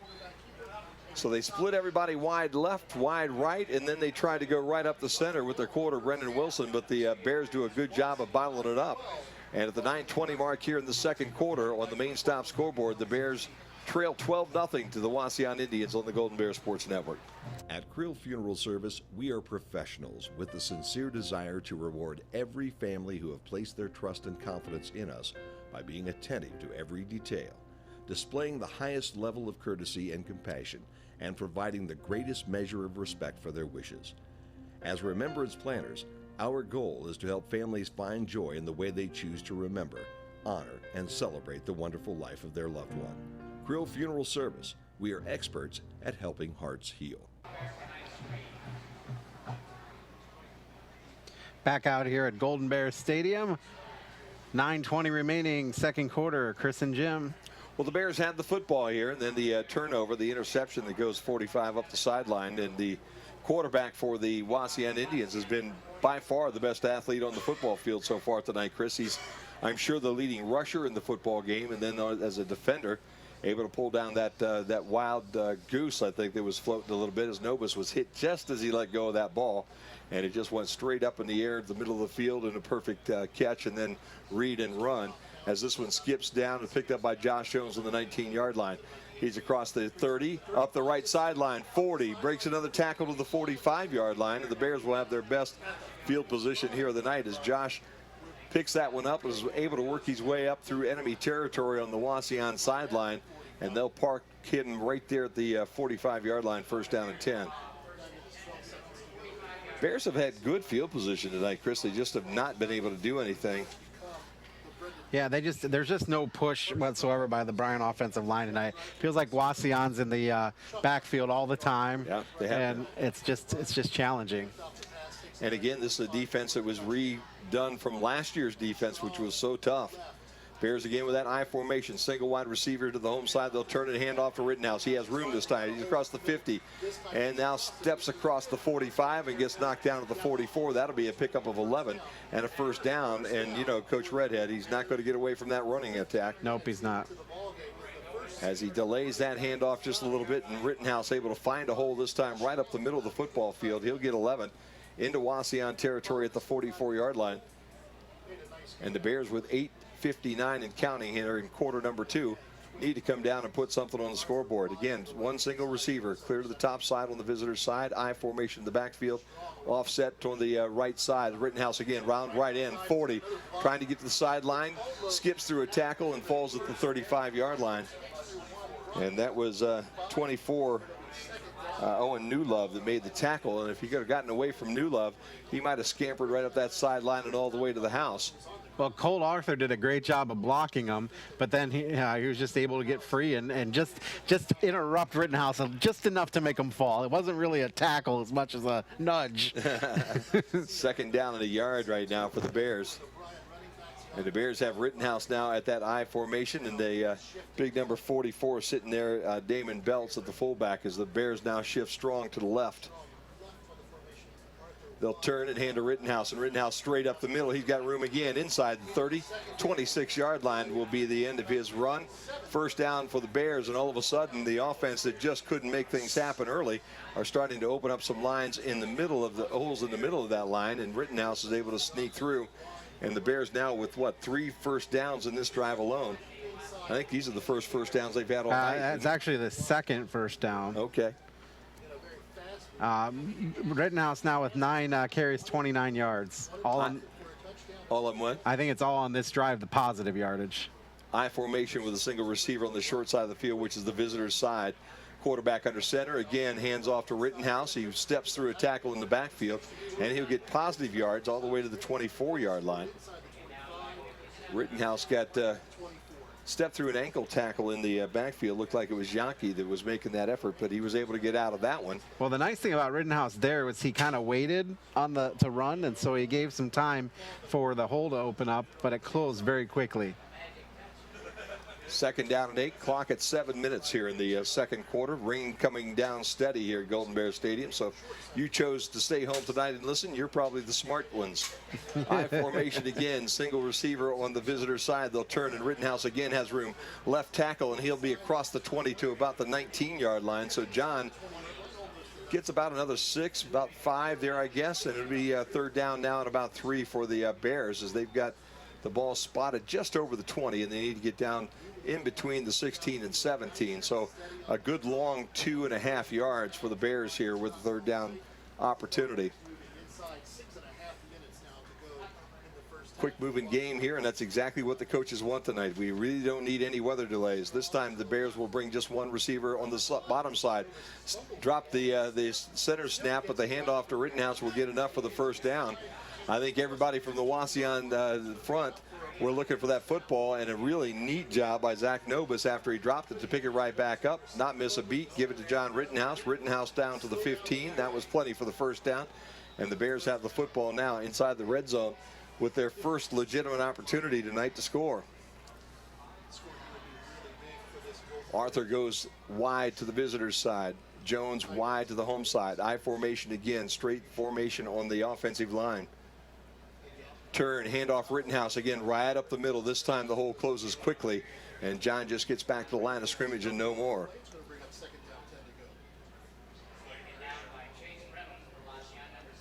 Reynolds makes the tackle there for the Wauseon Indians. This is about the time when they were projecting that some nasty weather was going to move through. And again, to our south, it doesn't look that bad, but it's a bit ominous to our north right now. And the rain is falling, but just kind of steady right now. Everything's overloaded to the left, wide receiver to the left. Bears again in the eye.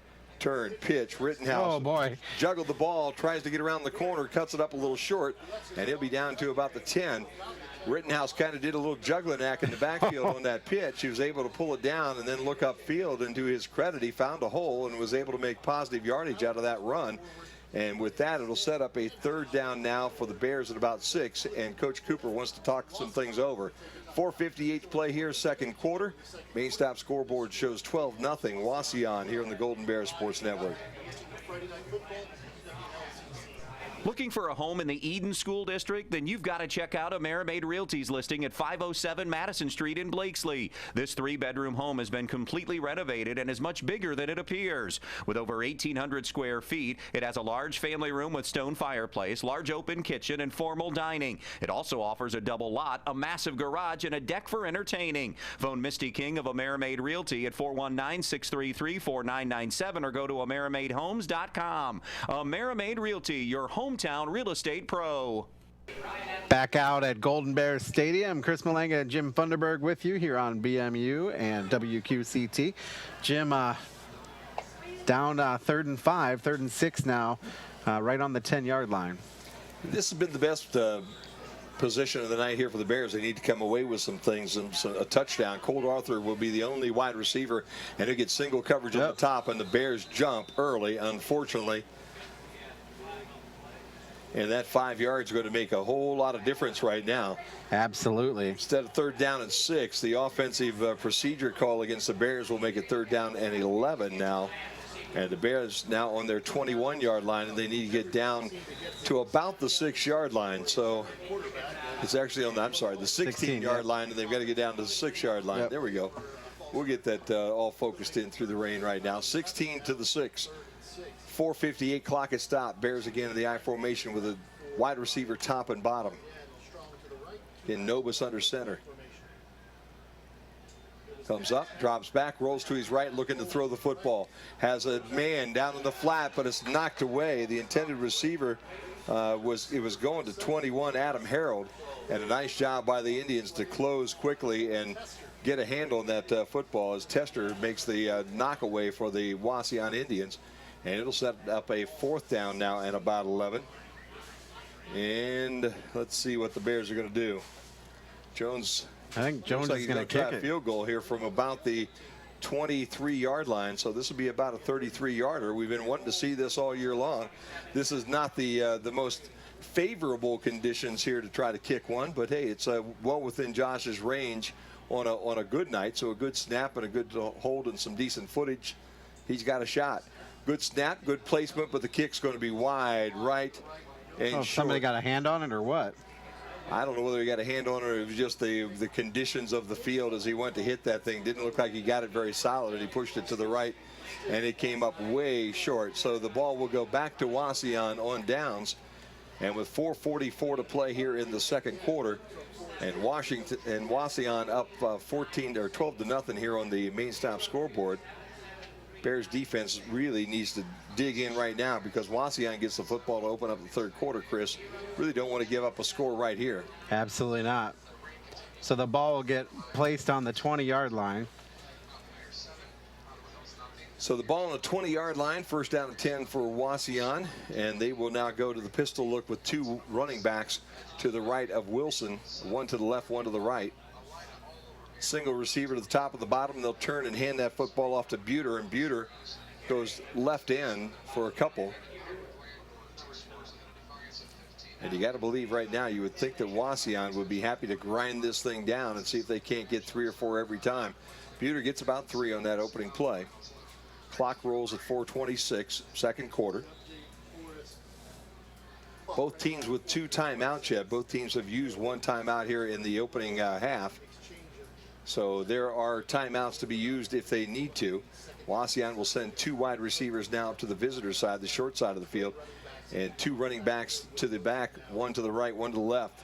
They'll hand off and try to trap it to the left side. And that again is Buter, and Buter will get knocked down for about a yard. Gets back to the line of scrimmage, not much more. Little misdirection as the 2 backs crossed in the backfield. Bears not confused at all, and right there in the middle of everything, I think Clayton Farrell made the tackle right at the line of scrimmage. So it's 3rd down now, and a short 7 here for Wauseon. Clock at 3:38 and counting, second quarter. And the rain, I don't want to say anything, Chris, but there's no rain falling right now. Let's hope it stays this way for about another hour and we can get this ball game in. Single rides top, bottom. One of the running backs now goes in motion towards the home side, and they will bring the quarterback on student body left, and he'll get around the corner, but then the Bears cut him off, knocking him down at about the 27-yard line, so he'll be well short of that first down. And the Bears with a nice job, Belts and Miller on that tackle. And the Bears stop Wilson about 3 yards shy. Gray will come out to punt. And the Bears will send Josh Jones back to his 40-yard line. 2:50, clock counting. Gonna have to watch things here with Gray. You want to watch and make sure he drops the football in the backfield. He's not got it, and the Bears do. Bears have the football back around the 17-yard line. Had to look, I think that's Oliphant, 38, that came up with it. So Mason Oliphant came in. Gray lost the handle. It fell right at his feet, and before he could even pick it up, Oliphant fell on it right at his foot, right at his feet, and it was Bears football with the turnover. So the Bears with a short field now on the Wauseon 18-yard line. The turnover might be just exactly what Coach Redhead's football team needs here after they had the ball down here the last time and were unable to punch it in. Arthur will go all by himself wide to the top of the field on the visitor side, I formation, and they're offside. They're offset on the top side. Nobis lost the handle on the football, and as he's picking up and pedaling backwards, he caught his feet somehow and fell down on about the 23-yard line. So Zach Nobis having some troubles with some quarterback snaps here between he and the center tonight. That's the 3rd time or the 4th time we've seen that one happen tonight. Couple score updates for you. Montpelier over Ottawa Hills 14-0. Springfield over Napoleon 3-0. Patrick Henry over Archbold 14-17. OG over Defiance 22-0. We'll keep it here and give you some more in just a minute. Novus again goes under center, single receiver to the top of the field. Again, the I formation with Belts at the fullback spot. They'll hand to Rittenhouse. He's off right tackle. Very short pickup as the Bears had lost 5 on the opening play. They got maybe a yard back on that carry. It'll set up 3rd down and pretty much 15 yards for the Golden Bears. Also, Elida up big on Van Wert 28-0. No score reported. Liberty Center and Delta. Eden Cardinal Stritch. Tenora up 7-0 over Edgerton. Antwerp over Holgate 6-0. Hicksville over Fairview 7-0. Hilltop over Toledo Christian 14-6. Ayersville over Wayne Trace 14-7. And Swanton over Evergreen 20-0. Bears again in that I formation. They've got a receiver, Arthur, in the wing on the visitor side, and Jones wide out here on the home side. Nobis drops. He'll roll towards his right and drop and throw the ball, and he throws it right to a Wauseon player back at about the 8-yard line, and he was not able to pull that one in. Looked like sitting clear back there was 24, Owen Newlove, and that one hit him right in the hands at about the 8-yard line, but he wasn't able to secure it. It would have been Wauseon football inside the 10. Newlove might have had a blocker or two, but wasn't going very far. Well, wasn't able to get both hands on it and bring it home, so instead it'll be 4th down and 15 for the Bears. New life here. Can they make the Indians pay for that miscue? They fumble on the punt, set up this drive, and then Zach Nobis tripped and fell down on his opening play. A couple of runs have us at 4th down and 15 here. I formation again, receiver to the top, receiver to the bottom. Nobis drops. He's got heat coming, and he's going to go down. No place to go. Nice job by Joey Shima to be able to get in and drop Nobis at the 27, 28-yard line, and on downs, that's where Wauseon will take over, 1st down and 10. Well, I'll tell you what, there was nobody blocking that guy as he came through at all. He was just in the backfield. So Shima comes clean, knocks Nobis down. The ball will be actually placed at the 26. And it will be first down and 10 with the clock stopped at 1 minute and 3 seconds to play here in the second quarter. Again, Wilson comes out in that pistol look. Running backs to the left and the right. Receiver to the top and the bottom. And a flanker on the visitor side in the left slot. Wilson looking to throw. Fakes the run. Now he's going to toss this one deep. Ball turned around and almost intercepted there by Colt Arthur. Arthur had some really nice coverage on Newlove, on Owen Newlove. So Newlove can look down and say, hey, I empathize with you, buddy. I have one on the other end. That ball was closer to Colt Arthur than it was to Newlove, and Arthur had both hands on it, but was unable to pull it in back at the Wauseon 45-yard line. That'll stop the clock at 56 seconds, and we'll just see what Coop's got up his sleeve. You know, you're thinking maybe he's going to run the clock out, getting the football in the opening drive of the third quarter, but he went for the juggler there and came up a little bit short. Turn handoff. Right in comes, again, Martinez, and Martinez is going to be knocked down at the 25-yard line. Junior Martinez, a junior, 5'10", 190-pounder, got about a half a yard, and the Bears will call a timeout with it being third down and 10. And we're just going to keep this one right here. I don't know whether you've got any other updates there, Chris, that have come in, but perfect time now just to check some scores with 44 seconds to play here in this opening half. As I hit refresh and see what pops into my feed here, Jim. You know, if you're watching the game on BryanSports.com or listening to the game, the scores are all appearing there for you on the website. So make sure you check that up. Patrick Henry now up 20-7 on Archbold. That's a change. Let's see any other changes that we have. Nope, that was the only change we've got. So Patrick Henry doing what we expected against Archbold, Jim. We get to go over and see how good this Archbold bunch is next week, Chris. That'll be an interesting ball game. I really thought that this one tonight was going to be a real tough one, but is a game that the Bears could still win. Yeah, and they're only down 2 touchdowns right now. And then the next two with Delta and Archbold are 2 games that the Bears really should be able to go in and grab on the road, and that would really do some good things for Coach Redhead and his squad. Wilson loses the football, and it's on the ground, and there is a Wauseon player on the ball in the middle of the football field. I didn't even see that one snap through the rain on the glass. And the officials called a timeout for Bryan now. I think that was after the play because the loss is about 3. And I don't know whether what they had going on there, but the ball never really made it back to the quarterback. Everything got bunched up right in the middle. And the loss was about 3 yards. It's fourth down now and 13. Kind of hard to see up here whether that was an intended play that they were trying to do something with, or whether it just maybe caught the center on the thigh on a wet night trying to snap that football, and it went nowhere. And the pile just fell on it, and that was the end of the play. So the Bears stopped the clock with 36 seconds left to go in the third quarter. I think what I thought was the flag was the official's hat. He threw his hat. Where the ball was being marked. Yep. So it'll be fourth down now. Waldvogel will go back to return this kick for the Bears, and he's standing on his 43-yard line. Look like the Bears are coming after this one. Gray will be the young man to punt at the 10. Had a problem with it last time. Decent snap, he's got it, and he got this away. And a nice kick. Waldvogel will go back and field it at the 35. Now he's heading towards the visitor's sideline, looking for a block. Gets one at the 45. Up towards the sideline and out of bounds, up and around the 47-yard line, and a late flag right there at the pile-up. And we'll just have to see whether that's a late hit or something else happened up on that sideline, because there is a flag on the ground at about the 41, and it will go against Wauseon, a personal foul, which will move this football into Wauseon territory, give the Bears 25 seconds here in the first half with no timeouts to try to convert something. So he got up to the 48 before he got out of bounds, right? Yep. And then there's the penalty. And here comes the penalty, and that goes all the way down to the 37-yard line.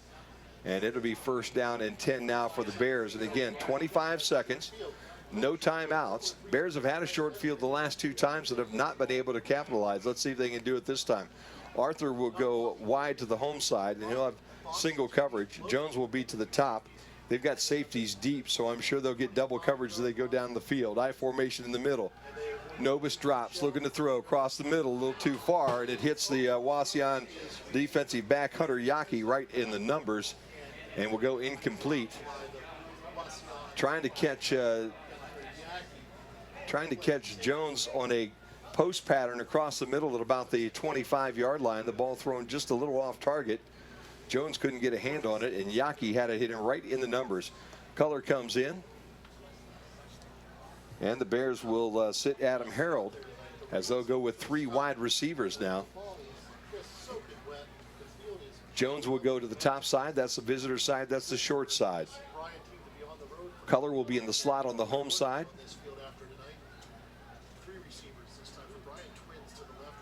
And Arthur will be the wide receiver, and they will throw it his way. Now it's going to Color, and Color almost pulls it down at the 10-yard line. Kind of a floater. An out pattern that was heading down the sideline, the Bryan sideline, and Color just kept following it and following it. The Indians kept backing off and backing off, and it looked like Color was going to make the catch down around the 20-yard line. Instead, it hit him in the hands and fell down. And the ball's got to be tough to deal with tonight. Absolutely. It's probably soaking, probably heavy. Yeah. Not raining right now, but there is standing water on the both sidelines, and the football field is starting to get pretty mushy. This is going to be a swamp here in the second half. 13.7 seconds to play now for the Bears. Arthur and Color again come to the wide side of the field, which is the home side. Color will be the wide out, or Color will be in the slot, and Jones will be wide to the top. Novus has time to throw. He's got his receiver, Colt Arthur, in the flat at the 27-yard line. But the clock is rolling, and we're down under 4 seconds, and that will be the last play of the first half. No, I think we got a timeout. Clock stopped. You got a first down, so the clock should start to stop to be able to move the sticks, but it wasn't moving. And the Bears will get one more play. They'll send trips again to the home side, I formation in the backfield. Jones is the only receiver to the top, and he has double coverage. They're waiting. They don't have it set yet. For them to move the yard markers up on the visitor side, because as soon as they get that going, they're going to start the clock, and there's only 2.9 seconds to go. Novus again under center. I formation behind him. They wind it. Novus drops, looking to throw. Avoids the rush. Now throws it to the end zone. It's a jump ball, and it's incomplete. The only 2 guys back there close were Brendan Britch and Everett Buter, as they stepped in front of the 2 wide receivers for the Bears as they sent Colt Arthur and Sam Color deep. But the ball was a little bit short. Nobody was able to come down with it, and that'll end the first half with the Bears on the wrong side of a 12-0 score here on the main stop scoreboard. Bryan Municipal Utilities has an electric wavy feeling. We're celebrating Public Power Week. Join us on Thursday, October 6th from 4 to 6:30 at the Bryan Solar Field, located just west of Bryan on State Route 34, to get a little sunshine in your pocket. See the solar arrays up close and learn how sunlight is converted into electricity. There will be activities for kids, plus free hot dogs, popcorn, and refreshments. Come help us celebrate reliable, local power on October 6th at the Bryan Solar Field.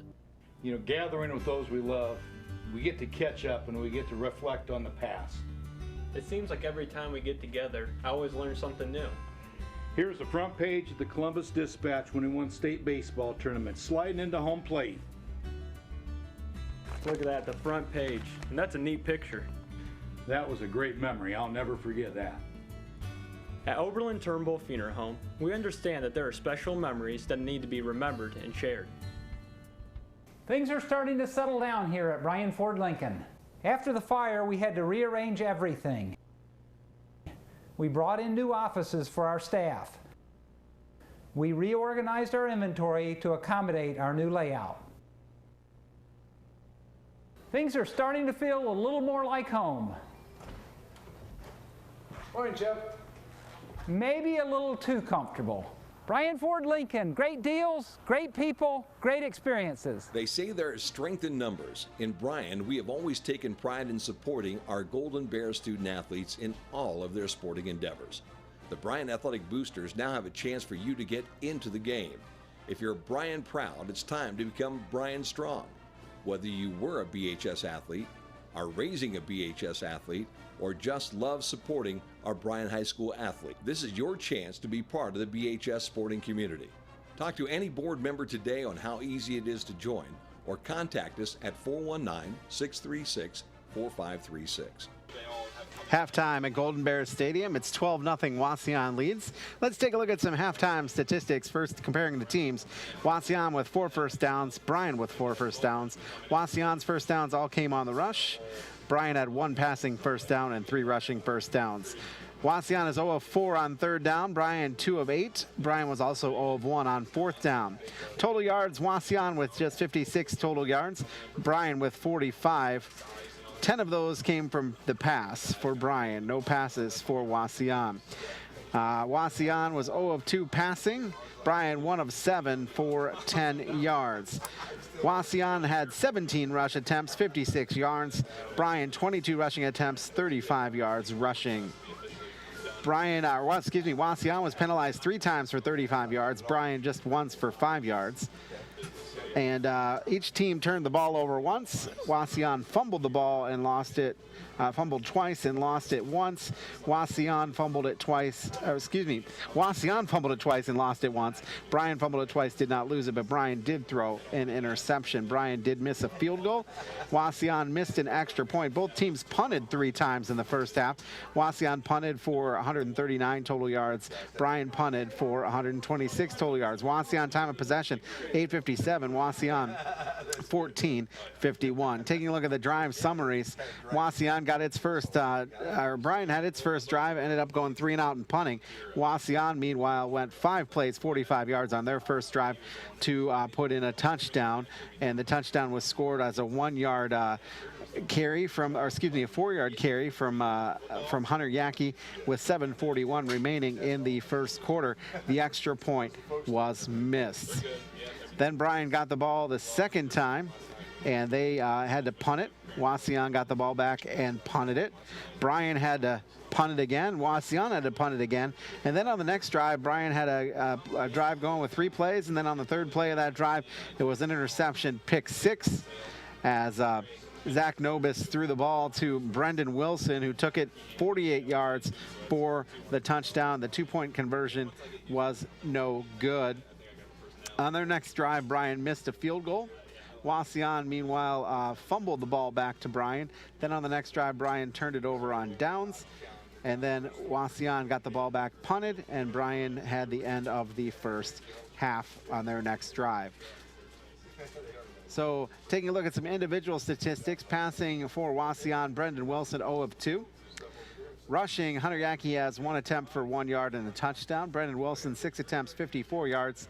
His long is 16. Andrew Gray, 1 rush for -9 yards. Everett Buter has 5 carries for 4 yards. His long was 5. Junior Martinez, 3 carries for 6 yards. His long is 12. On the other side of the ball, Zach Nobis is 1 of 7 for 10 yards and an interception. Zach Nobis, though, with the sacks, he has 3 attempts for -13 yards rushing. Rittenhouse, 15 attempts, 45 yards. His long was 11. Clayton Farrell had 1 rushing attempt for 2 yards. Damon Belts, 2 rushing attempts for 2 yards. And Colt Arthur, the lone receiver, with the 1 catch for 10 yards.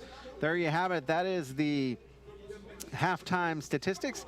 We're going to take a short break, come back with some scores at the half, and then the Bryan Golden Bear Marching Band after this on the Golden Bear Sports Network. Looking for career opportunities? They're closer than you think.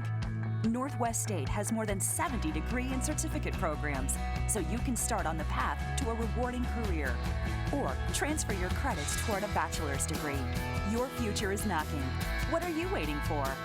Opportunities await at Northwest State Community College. Find out more at northweststate.edu. Andrews O'Neill & Lowe is committed to providing you the best value for your insurance dollar. We are an agency built on integrity, offering personal service and sound advice you can trust. That's why we partner with experienced carriers like the Central Mutual Insurance Company for your auto, home, or business insurance needs. Central's quality insurance products are reasonably priced and backed by prompt, professional service, providing value for your peace of mind. Andrews O'Neill & Lowe is your local Central agent. Call us today at 419-636-5050. As the baby boomer generation tires of traditional send-offs, funerals are becoming increasingly more personalized. People are pre-planning their own remembrance gathering. Pre-planning is easy and will pay off both emotionally and financially for you and your family. Plus allows you more control over your last hurrah. At Krill Funeral Service, we're not just funeral directors. We are experts at helping hearts heal. Back out at Golden Bears Stadium, Chris Malega, Jim Funderburg. You are watching and listening to the game on BMU TV Channel 3, WQCT Bryan, and BryanSports.com. Taking a look at some scores here at the half.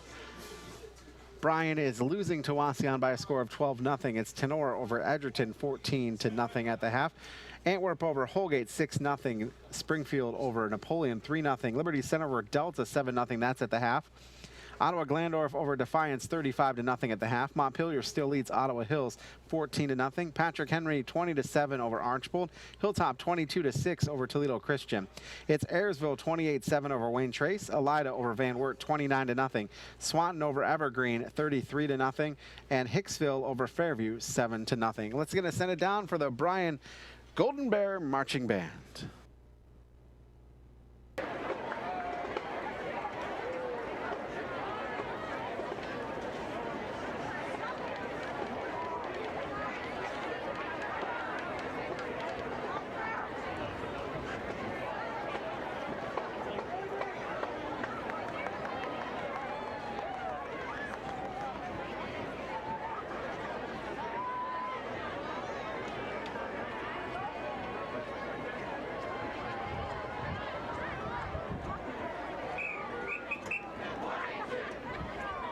Ladies and gentlemen, the Bryan High School Marching Band welcomes you to their special 2016 Homecoming Slightly Modified Beautiful Weather Halftime Show.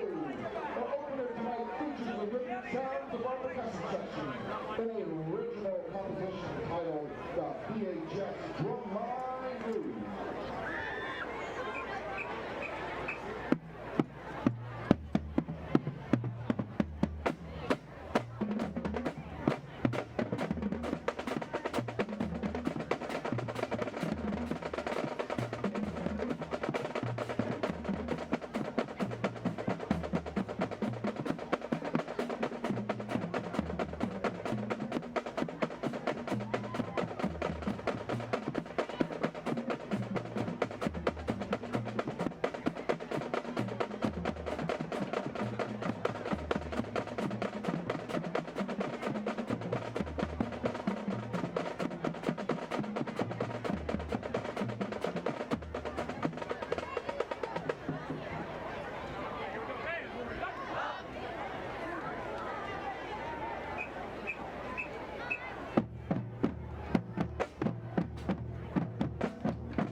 That was I Want to Be, which is appropriate thanks to a recent gift from Spangler Painting Company and Mr. Dean Spangler, the donation of a dump truck for the band for transportation. You get a chance to see it around?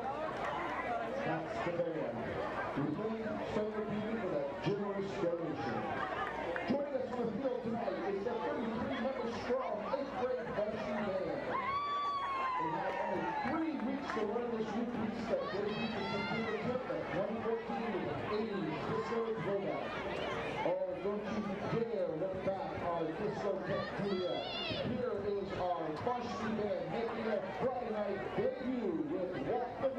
Shut up and dance.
The unofficial Bryan Band anthem, Hush by Deep Purple, will mark the homecoming return. Joining the Bryan Band performance will also be the 8th grade band and the Bryan High School band, making for almost 150 members strong ensemble. Ladies and gentlemen, join us out for the past, the present, and future Bryan marching band members as we perform Hush, directed by former 1978-1984 BHS band director and current Bryan City band director, Mr. Terry Krause.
Ladies and gentlemen, our alumni, our current marching band, and our 8th grade band.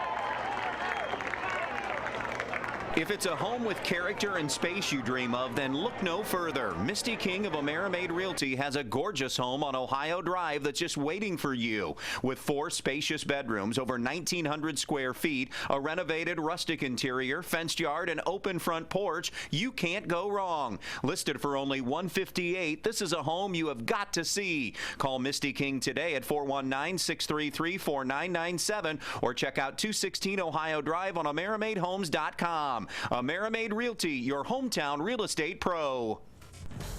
Hey, you in the old silver car. Looks like you could use a new ride. What? At Darryl Shirkey Ford Lincoln, we can upgrade you to a nice pre-owned vehicle or a new Ford or Lincoln. How are you doing this?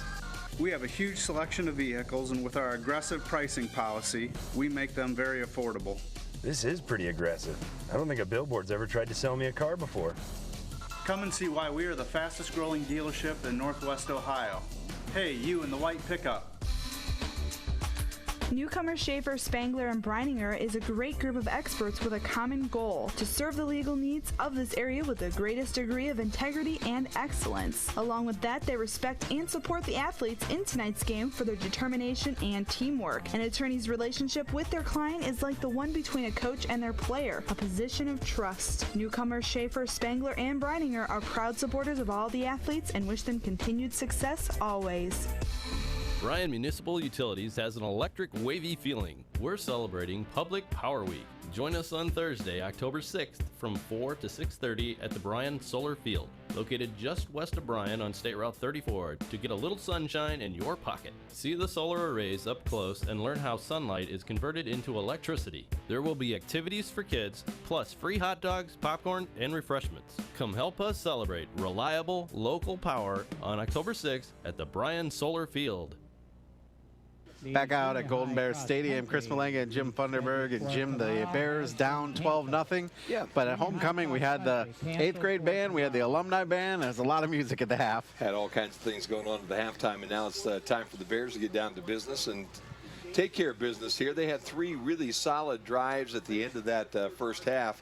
Didn't have solid drives, but they had 3 really good opportunities, let's put it that way, with the ball 3 times on the Wauseon side of the 50, and were not able to put any points on the board, and that was a little disappointing because a touchdown right there before the opening half, and things might be a whole lot different right now. But at 12-0 on a nasty night like it is right now, the good news is it's not raining at this point. The bad news is that field's still just a sloppy mess.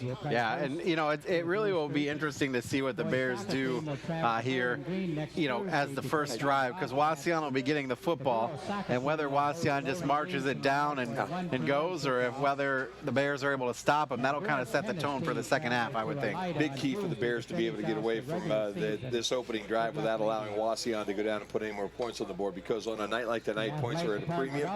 Wind looks like it's kind of picking up, but it's heading from basically the what do you call that, the north side to the south side of this football field, as they're coming from the middle school side heading down towards the Fieldhouse side, and has picked up, and that's not really a good sign, because all the weather that looked really nice before the sun went down was to the south of us, and everything that looked nasty was to the north of us. So the wind pushing that direction, hopefully not going to push any bad weather our way. Right now it'd be a perfect way to play a second half of football with no rain. Temperature probably in about the low 60s right now, and it's just a really nice night for a football game, except for the fact that it's kind of slippery and muddy out there on that football field. Field doing pretty well, but again, the same spots that we were talking about early on, down around the goal line on the south side of the football field, right in the middle of the field from the 5-yard line in. It's kind of nasty. Yeah, and then between like the 25 and the 40 on both sides. Yep. Once again, so that's been where the play has been so far, and it's kind of chewed up a little bit. But again, the field in good shape. If you especially take into consideration all the rain that we've had here the last couple of days in Northwest Ohio, and the Bears doing a good job here of trying to make a few things happen. Clayton Farrell goes out to the midfield stripe, along with Brendan Wilson, and they will reenact that flip from the first half, and the Bears will kick from our right to our left. And Brendan Wilson and the Wauseon Indians will receive the football. For next Friday's game at Archibald we have will be on sale in the athletic office just inside the event. 22:07 here up on that game clock right now. So we're moving that way to the point where they will start the third quarter here shortly. Any surprises on that scoreboard so far yet, Chris? You know, everything seemed to be going the way that we all thought it would go here tonight so far. Yeah, I mean, Napoleon Springfield just being 3-0 at the half is really interesting to me. And, you know, we expected Patrick Henry to be up on Archibald. Sure. You know, Defiance still struggling, 35-0. You know, Coach got his first win. Coach Klein got his first win, and wins are going to be at a premium this year, I think, for that Defiance football team. Swan has a running clock going here, I'm sure, at Evergreen. Yep, being Swan, up 39-0. Yep, so that'll be a quick one. And, you know, Ayersville up over Wayne Trace and Hilltop over Toledo Christian. It's hard to judge the Toledo teams. You know, Toledo Christian down 40-6 to Hilltop, and then Montpelier over Ottawa Hills. So kind of hard to judge those teams, and Eden over Cardinal Stritch. So, you know, it's really hard to, you don't see Toledo teams all the time, so I can't really judge whether that's a good lead or not for those teams. But, hey, Montpelier having a season that, you know, Coach Branchow's really got him believing, I think. I think he does. And I think the entire move out of the NWAL has been a good one for them. They have some athletes, talking to Andy Briggle a little bit about that team because he's seen them a couple times this year. You know, it's a football team that has some guys on the field that can play some ball, and as long as they can keep everybody healthy, they're not really deep, but they have some pretty decent athletes with the guys that are out there, so that's a good sign. Junior Martinez will be the deep guy at the 10-yard line, it looks like, and then New Love will be the Indian here on the home side. He's on the hash mark at the 9. A nice fumble here with a Bryan recovery would be a great way to start this half. Great way to start this first half. Bears will kick off from their 40-yard line. Number 27, Josh Jones gets ready to get this football game underway here in the second half. Great to have you with us. Main Stop scoreboard has the Bears down by 12-0. Don't forget there's a Main Stop on both sides of town now, down at Union Street, the traditional Valero station, and then the Marathon station right across from the bowling alley here on the east side. Jones comes at it. Nice little kick right up the middle of the field. It's caught at the 20 and the 25-yard line. And that's New Love to the 40 and right across the 40-yard line. In fact, that's Martinez, 25. So Junior Martinez runs that ball out to the 40-yard line. And Lucas Nye will make the tackle for the Bears, and it will be first down with good field position now for the Wauseon Indians, as New Love able to catch that football at about the 14-yard line and find his way right up the center of the football field. So first down and 10, nose of the ball right on the 40-yard line of Wauseon.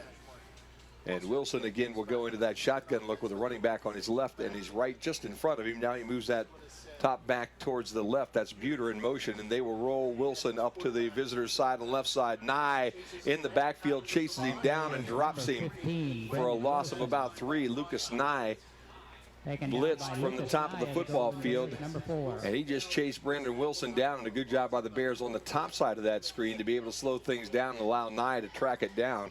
Clayton Farrell did a good job up on the top. And the Bears with a good job of being able to set up a second down now and about 12 for Wauseon. Frankie Hartsock also up there on the top. Bears again with 4 down linemen. And they'll turn and hand this football off, and this one will be Buter. And Buter just gets back to the line of scrimmage. Everett Buter. So Everett Buter, the 6'2", 165-pound junior. Bryan, Clayton Farrell, number 35. Gets about a half a yard. Clayton Farrell is the young man that was credited with the tackle, and the Bears have the Indians now on a 3rd down and 11. Clock just rolling under 11 minutes to play here in the third quarter, and the Bears down by 12. This game's still well within reach, especially if the Bears can play some real good defense right now. Brits will go wide to the top of the field. Have a wide receiver on the home side as well. They'll turn and fake to the first guy. The counter will go to Buter, and he's going to try the left corner, and Buter will run into Golden Bears all over the place.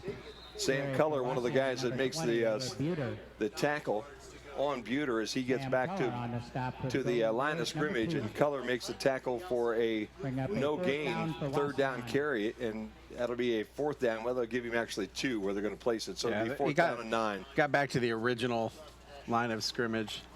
Deep for Bryan, It's number really like 4th and 10 because he got back to the ball was originally spotted at the 40. Waldvogel will go back deep. He's at his 22-yard line. I wonder why he's returning kicks. A good question. We'll have to ask the coach. Good kick. Waldvogel comes up at the 25 and catches it there to the 30. Gets through a couple of tackles out to about the 33-yard line before a host of Indians wrap him up and knock him down. But Waldvogel with about an 8-yard return. And the Bears will have a decent football position here in the third quarter. Be the Golden Bears ball, 1st and 10. As they'll have the ball on the 32-yard line. 1st down 10. Let's see if the Bears can get something going with this offense here in the third quarter. Rittenhouse again, the running back. As the Bears huddle up, Josh Jones will go wide to the visitor's side. That's the short side of the field. In fact, he's lined up now at a tight end spot, basically. I formation, single wide receiver here to the home side. And they're overloaded on that left side. They'll turn, hand off, Rittenhouse. He's got room right up the middle of the field. Then he lost the football, and I don't think he got it back. Okay, it was number 32. Rittenhouse ran. Well, maybe he did. He did come up with it. Boy, that one just kind of came out of his hands. He got 10 yards exactly on that one, and they fought that football back. And I'm not sure which one of the young guys for Wauseon, it looked like maybe it was number 2, Hunter Yaki, that had an opportunity at that football. But Rittenhouse just wanted it a little bit more and was able to go down and rip that ball back. And the progress was enough for the 1st down. Bears now have the football on the 43-yard line. Ended First down and 10. Ended up being an 11-yard pickup. I formation again, single receiver up on the visitor's side in the slot. Ball's loose, and it's covered by Nobis back around the 40-yard line, 39-yard line. Nobis never really had the ball clean as he turned to try to make a handoff. Looked like he was going towards Rittenhouse. It kind of bounced past him, and Nobis then had to dive on the ball back at the 40-yard line, so that'll be a loss of about 4. And it'll set up a 3rd down now and a short 14. Wow, they're just having all sorts of trouble holding on to the football. So 2nd down now for the Bears and along 13. Colt Arthur comes out wide to the home side. He's the only wide receiver on the field. They're a little bit heavy on the left side of the offensive line. They'll turn to Rittenhouse, and Rittenhouse heads right up the center of that field. He'll have maybe a yard. John Rittenhouse. And he'll go down after picking up about a yard to the 42-yard line. It'll be 3rd down now at about 12 for the Golden Bears. So the Bears need to find something here to get that offense going. They got the running game going just a little bit late in that 2nd quarter, Chris, but to open up the 3rd quarter right now, they've stalled. But again, it's been poor exchanges between center and quarterback. And the Bears are just really at this point in time kind of lucky to have this football at all. 3rd down at 11. I formation, 2 wide receivers on the home side. Nobis drops. He has time. He throws a little high to color. Goes over his head. Goes over everybody's head and actually hit Martinez in the hands about the 45-yard line of the Wauseon Indians, and it was incomplete all the way around. Wow, dangerous. It went, right high. Color jumped, got a hand on it, kind of deflected it, and good thing that it wasn't picked off. Looked like it had an opportunity actually for Colt Arthur maybe even to make a play on it. Went over Arthur's head as well and hit the defender right in the hands and fell hopelessly to the ground. Jones, good snap, low kick. Going to bounce on the Wauseon 40, and we've fielded at the 30, and the ball's loose, and we've got to pile up. The Bears say they've got the ball. We're just going to see. Well, Clayton Farrell's got the football out of the pile. They're looking down on the field right now, and Clayton Farrell's 20 yards up the football field with the football in his hand. So I guess it's Golden Bear football. Bears football at the 31-yard line. Yep, it is. Got to be that way, man. There were 3 officials trying to undo the pile at the 31-yard line, and Clayton Farrell had come out of that pile and was standing at the 20 with the ball in the air, looking at everybody and waiting for everybody to understand that he had what they were looking for at the bottom of that pile. So a muff punt at the 30-yard line ends up in a Bears turnover. And again, great field position if the Golden Bears have the ball in the Wauseon 31-yard line. 7:23 and counting, 3rd quarter. They'll overload the top side of that line. I formation again. Single receiver up on the Wauseon side. Turn, Rittenhouse straight up the middle. He's going nowhere. He'll get to the 30, so we'll give him a yard. Second down now and 9. Really a difficult situation here as these guys from Wauseon doing a pretty good job boxing everything up in the middle. Man, I tell you what, the Bears need to do something to kind of spread things out just a little bit. Wauseon just stacking the box with 8 and 9 people, and it's really hard to run through the middle there. They're going to have to do some sweeps, a jet sweep, something. Arthur, the only guy on the top. There goes the pitch. Rittenhouse tries right in, then he cuts it back inside. Would have probably been better off to continue out of there on that right end as he gets knocked down for a loss of a couple. Back to about the 32-yard line. So that'll set up a third down now for the Bears and about 11. Excuse me, Jacob Rabb. Rabb was the young man that made the tackle for the Indians. And the Bears have a third down and 11 as they're having a whale of a time getting anything off on these Wauseon Indians. I really don't. It's exactly now to play in the third quarter. I really don't think Wauseon's pushing Bryan around. It's just the scheme's not adept for this situation. 4 guys again overloaded on the top side. I formation. Novus drops looking to throw. Going to go over everybody's head. Trying to go to Jones in the middle of the field. This one bounces around and will be incomplete down inside the 5-yard line at about the 4. That would almost have been better to be caught or intercepted. Because that would have been a great situation inside the 5. Ball was overthrown just a little bit. A Wauseon Indian had an opportunity to pull that one down. Again, I believe that was Yaki. And hit him in the hands, wasn't able to pull it in. In fact, it was 12, Noah Tester, not 2, that had an opportunity on that ball. But he wasn't able to pull it in. As you said, Chris, that was back around the 5-yard line. It would have been a nice punt. Instead, it's 4th down and 11 for the Bears, and they need to come up with a big 4th down conversion. Again, the I formation. 1 guy in the slot to the visitor's side, single wide receiver on the bottom. Novus will roll to the right. Throwing the ball, and it's way over Adam Harold's head. And Harold, if he could have got the ball on the money, was at about the 22 with an opportunity to get that last couple that he needed for the first down. But again, Zach throws it over his head, and it will be turned over again on downs. And the Bears, again, miss the opportunity with the turnover. And we'll give the football back to Wauseon, and that's exactly what you've got to stop doing, because you know this Wauseon team eventually are going to dig one out and put another score on the scoreboard. You've got to be able to take care of some of those turnovers and turn them into points, and the Bears just not been able to do that here today. Clock stop, 5:42 to play, third quarter. Main stop scoreboard has the Bears trailing by 12, 12-0. Wauseon again in the shotgun with Wilson. 2 wide receivers around him. Now he moves the one to his right in motion. Now he'll roll to his left. The Bears give chase.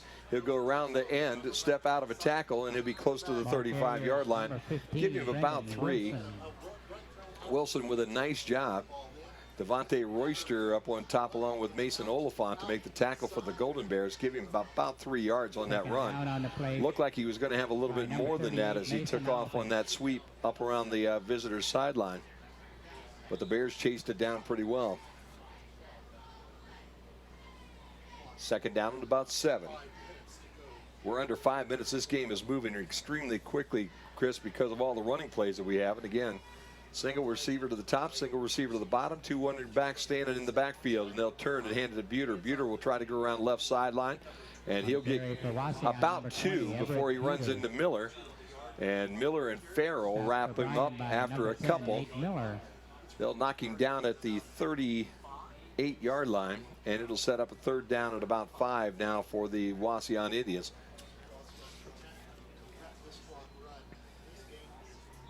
Clock is moving at 4:30 to play third quarter. Single running back, double running backs in the backfield here with Wilson as they stand to his left and to his right. Single wide out to the top and the bottom. Now the running back to the left will come in motion towards the visitor side, and here comes Wilson, student body right. He gets around that corner. He's got room. 50-yard line, 40-yard line, cuts back to the center of the field, and here he goes. 25, 20, 15, and as I said, Brendan Wilson goes 62 with a nifty little run as he works his way around the end, stops at about the Bryan 40, and then cuts it across the field. And at that point in time, there were no Bears to cut him off. And he just basically sprints to the top end zone on the south side of the football field, and the Bears now find themselves down 18-0. 62 yards for Brendan Wilson, and that's what worried me, Chris, right there, was a run just like that one. Yep. Student body right, was well blocked. 3 Bryan guys were on the ground as he passed him by. Able to get himself to just the spot he needed to get to, and was able to stop, put the brakes on, and saw the opening and cut to the top of the field, and they will go for 2. Wilson in the backfield has Junior Martinez with him. 4 receivers on the top side, and Wilson will run this one right up the middle of the football field, and he will be short, I believe, again. Nobody is signaling a score at the goal line, so that will be no good. And that will leave the margin at 18 with 3:50 to play here in the third quarter as we step away on the Golden Bear Sports Network. An insurance policy is essentially a promise to pay for covered losses that occur to your assets. At Andrews O'Neill & Lowe, we take this promise seriously, from the minute you accept a policy to the moment the loss occurs and beyond. That's why we place your auto, home, or business insurance with an experienced carrier like the Central Mutual Insurance Company. Our expertise, matched with Central's quality products and service, provide you protection, security, and peace of mind. Andrews O'Neill & Lowe is your local Central agent. Call us today at 419-636-5050.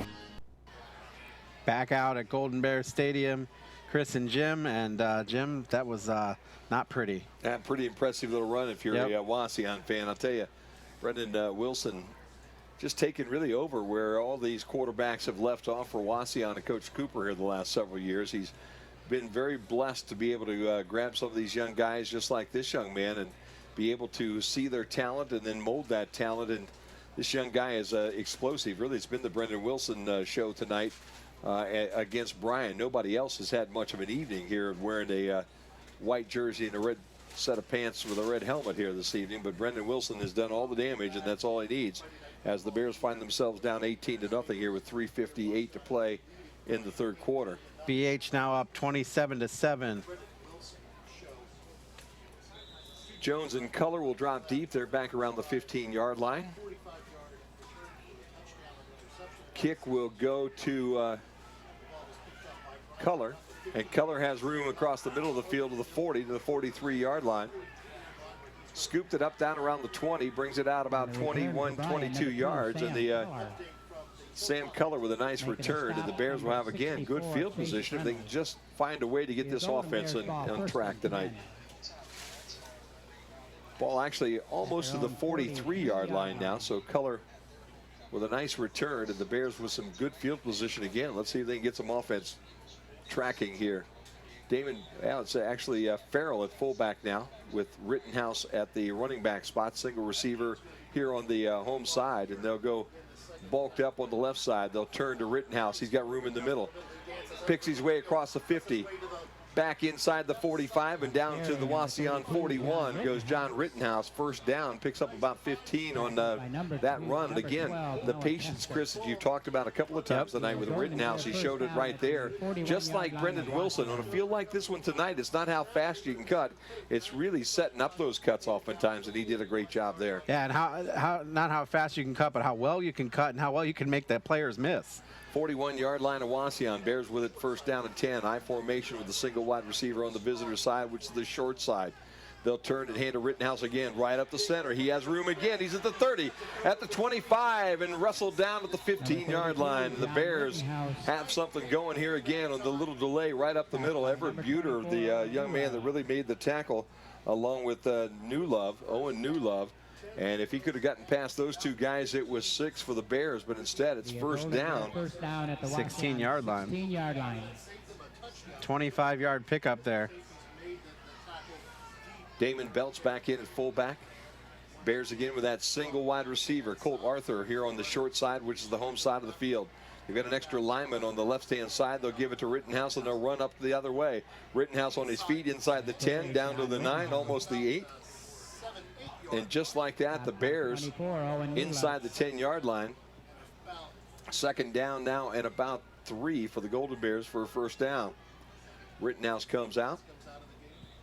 And they added an extra wide receiver, as they'll have Arthur and Jones and Color now on the football field as a wideout. No, in fact, they went back to the big lineup. Belts now the running back in the backfield, so that's who came in for Rittenhouse. Single wide receiver to the top. They'll turn, hand to Damon Belts. Belts off right tackle will fight his way down to about the 5. And that's going to be awfully close to a first down. We'll see where he's at. Needed to get on just on the other side of the 5-yard line. I think they're going to mark him just at the 5-yard line, so he needs about another half a yard. In fact, they mark him at the 6. So he needs about a little over a yard to get on the other side of that 5-yard line. Farrell again comes in at fullback. Belts will again be the tailback. And Nobis goes under center. Everything is bunched up on the left-hand side. They'll turn to Belts again, and Belts runs off right guard for the first down. His helmet comes off. He'll be down at the 4. That'll be plenty for the first down. And Rittenhouse will now come onto the football field, and Damon Belts will come to the sideline to adjust that helmet a little bit. First down now for the Bears with the football just inside the 5-yard line of Wauseon. Bears only down by 18 right now. 18-0 with 1:30 to play here in the third quarter, but the Bears need to score one right here. Again, the I formation, single wide receiver on the home side, the short side of the football field.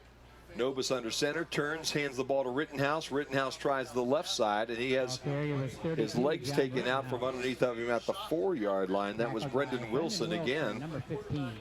Wilson has a intercepted pass for a touchdown tonight, a 62-yard touchdown run, and he probably is amongst the leaders for the Indians in tackles here this evening too, from his linebacker spot. So it's been a pretty good night for Brendan Wilson here at Golden Bears Stadium.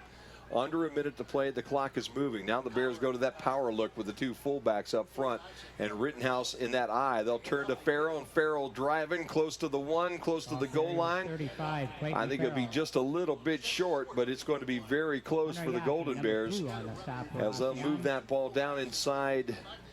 Let's see where they're going to put it. Looks like it's at the 1. So it'll be third down and goal to go right around just outside the 1-yard line for the Bears. Maybe the 1 1/4 just for the folks at home. So you need just a little more than than a full yard. Nobis again under center. Again the power look. Farrell on the left side, Belts on the right side. They'll turn to Belts this time, and they'll go right guard, and he'll push his way into the end zone for a touchdown. Yep. So with 10 seconds to go in the third quarter, the Bears do what they have not been able to do all night long. They finally punch one home, and it's now 18-6 on the main stop scoreboards with the extra point coming, and Josh Jones comes in to kick it. Obviously, if you can get an extra point, just one, that could be all that you need tonight. And look at that, Chris. Here comes the winning lottery ticket that they just there gave we you go here tonight. Man, I'll tell you what. And the extra point, number 27. I wish people came around and handed me tickets like that. You're a pretty special dude around here, I guess. I try, man. Very big extra point right now. Good snap, kind of low, but it's put up, and the kick is right through the middle. And the Bears have done what Wauseon has not been able to do. They score a touchdown and tack on the extra. And with 10 seconds left to go in the third quarter, the main stop scoreboard has the Bears down 18-7 here on the Golden Bear Sports Network. If it's a home with character and space you dream of, then look no further. Misty King of Amerimaid Realty has a gorgeous home on Ohio Drive that's just waiting for you. With 4 spacious bedrooms, over 1,900 square feet, a renovated rustic interior, fenced yard, and open front porch, you can't go wrong. Listed for only $158, this is a home you have got to see. Call Misty King today at 419-633-4997 or check out 216 Ohio Drive on AmeramaidHomes.com. Amerimaid Realty, your hometown real estate pro. Back out at Golden Bears Stadium, 18-7 as Bryan just scored here on the Golden Bears Sports Network. Chris and Jim. And that was a great drive set up by a couple great runs by John Rittenhouse. The runs for Rittenhouse, let's see, he had 16-yard run and a 25-yard run to set that up. Bears doing a nice job there of punching that one in. They had the ball there 3 times in a row with great field position, and were not able to get any offense going. But on that drive right there, they did a good job. They converted the extra point, and the Bears now down with a couple touchdowns could win this ball game yet before the night's over. Yeah. New Love will be on the home side here, and I think it is 25 Martinez, I'm sorry, up on the visitor side at about the 12. Jerseys now with a lot of mud on them. It's kind of hard to see past the 2s sometimes. This will be a short kick down around the 30. It'll kick and scoot out of bounds. And, man, I'll tell you what, it just hydroplaned its way out on that one. It hit at about the 28-yard line and just skipped towards that sideline at a rocket-like pace. And it will be it'll be a ball that will be put in play at the 35-yard line here for Wauseon. I think the Bears had an intention there of maybe being able to kick that to a spot and fall on it down there around the 25-yard line.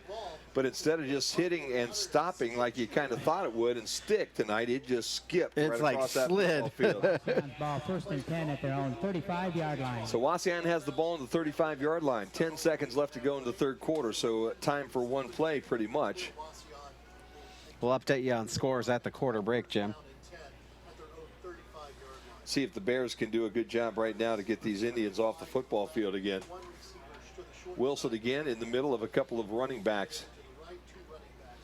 2 receivers, one at the top, one at the bottom. They'll turn and they'll hand that ball off to Buter, and Buter will get about a yard back to the 25-yard line. In fact, they give him just a little less than a yard.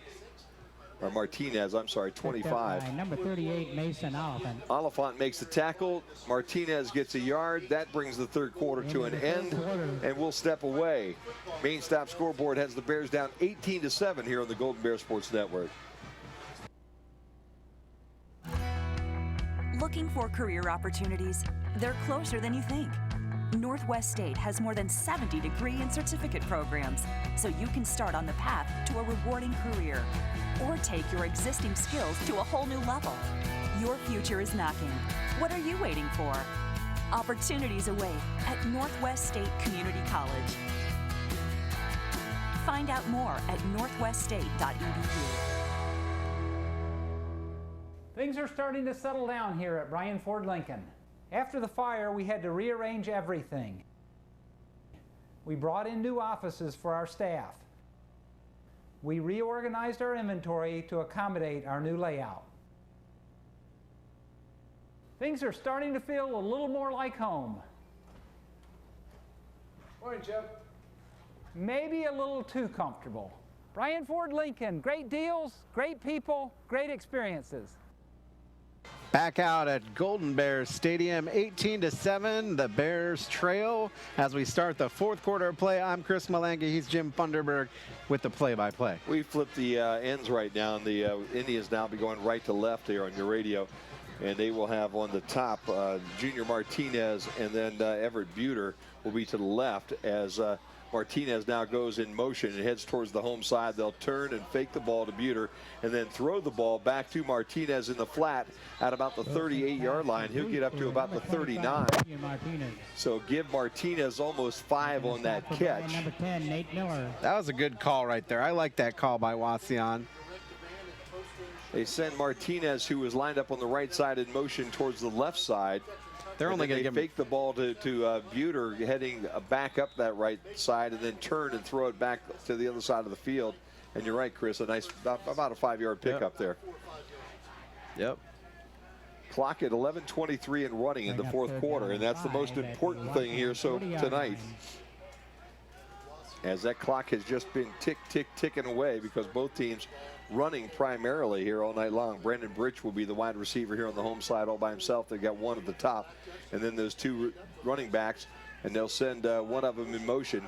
Wilson keeps the football, and he tries to get around the right end, but the Bears said no thank you.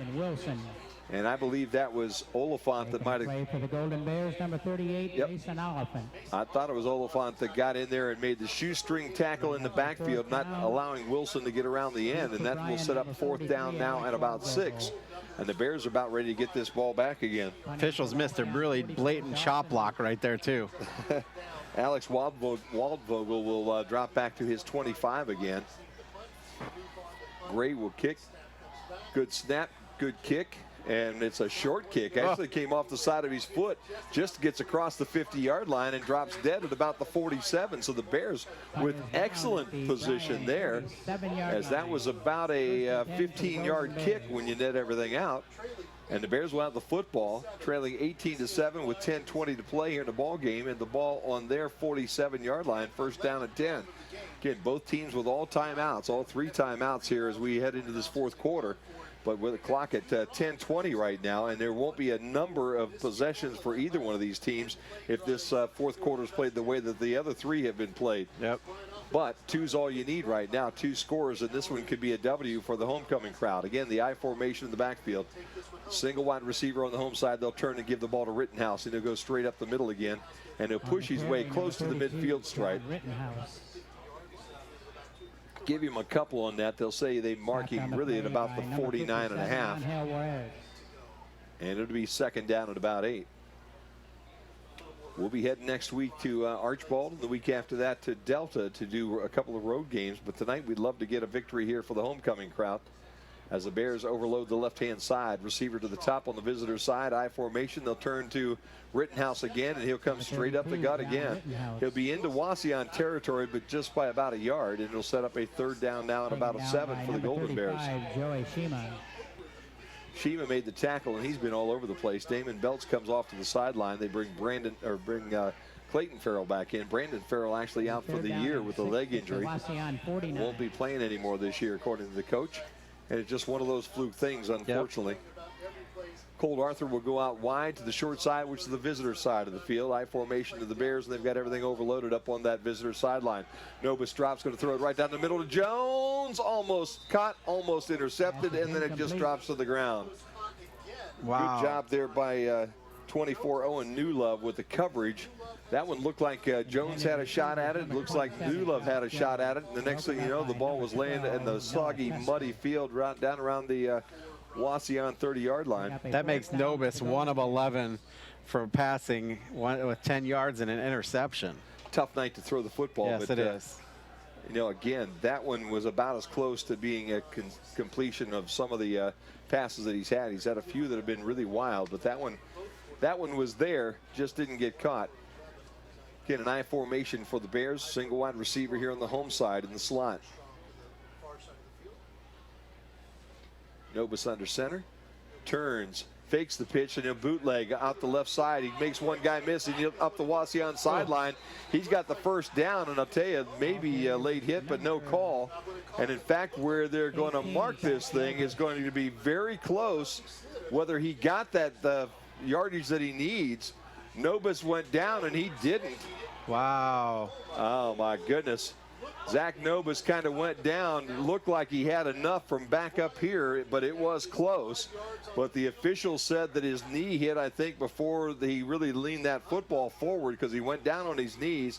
He got hit just as soon as he went down, and the ball will be marked on the 43-yard line, just shy of the first down, and it will go over on downs to the Wauseon Indians with 8:59 to play here in the ball game. Boy, that looked like it was going to be a wonderful recovery for Nobis as he was able to get away from the defensive end that had him, and then was able to get up the field and was so close to getting that first down. Wow. Shotgun look again for Wauseon. They'll bring a guy in motion, then Wilson will keep it. He's going to try to go right side, and Clayton Farrell says, no, thank you. We'll just drop you here at about the 40-yard line. We'll lose a few yards. It'll set up a second down now and 13. Wow, I tell you what, that was questionable at best. Loss of 3 on the play will be second down. Well, you have to watch the ball game Saturday night to see that one again. It was so close, but we are just far enough away. But Zach Nobis kind of went down on his knees, and obviously wherever the ball was when that knee touched, the official said it was about 6 inches to a foot shy of where he needed to get to. You could have almost made the argument there should have been a late hit there, too. He did get hit as he got down on the ground, and I was waiting for that possibly. You're right, Chris. Doubles go to the top, single on the bottom side. Now they'll switch that tight end over here. High snap. Wilson's going to try to go around end. Bears right there, and they'll knock him down for a loss inside the 25 or 35 to about the 34. And Wauseon saying it's against the Bears. It's a hold on Wauseon. A hold against Wauseon. So I would have to believe, well, it's a hold late. And they will decline that, and I would. At first, they started to look like they were going to walk that ball backwards. The ball will be resting on the 33-yard line of Wauseon, and it will be third down And they have to go all the way across the 50 to about the 47. So it's almost a 20-yard pickup here that they need with a third down situation. The clock's at 8 minutes exactly right now. The Bears need to get the ball back after this play, and then they need to find a way to put a couple touchdowns on the board here in the last 7.5 minutes of this football game. Again, Wilson in the shotgun, single running back to his right. They've got trips stacked here on the home side, and then they bring New Love in motion, and they hand the ball in the jet sweep to New Love, and he'll go around the visitor's corner. And at the hash mark at the 35-yard line, 36-yard line, he will be stopped well short of the first down, and it will be a fourth down, and the Bears will get the ball back, and they will call their first timeout of the second half to stop the clock with 7:22 to play in this football game.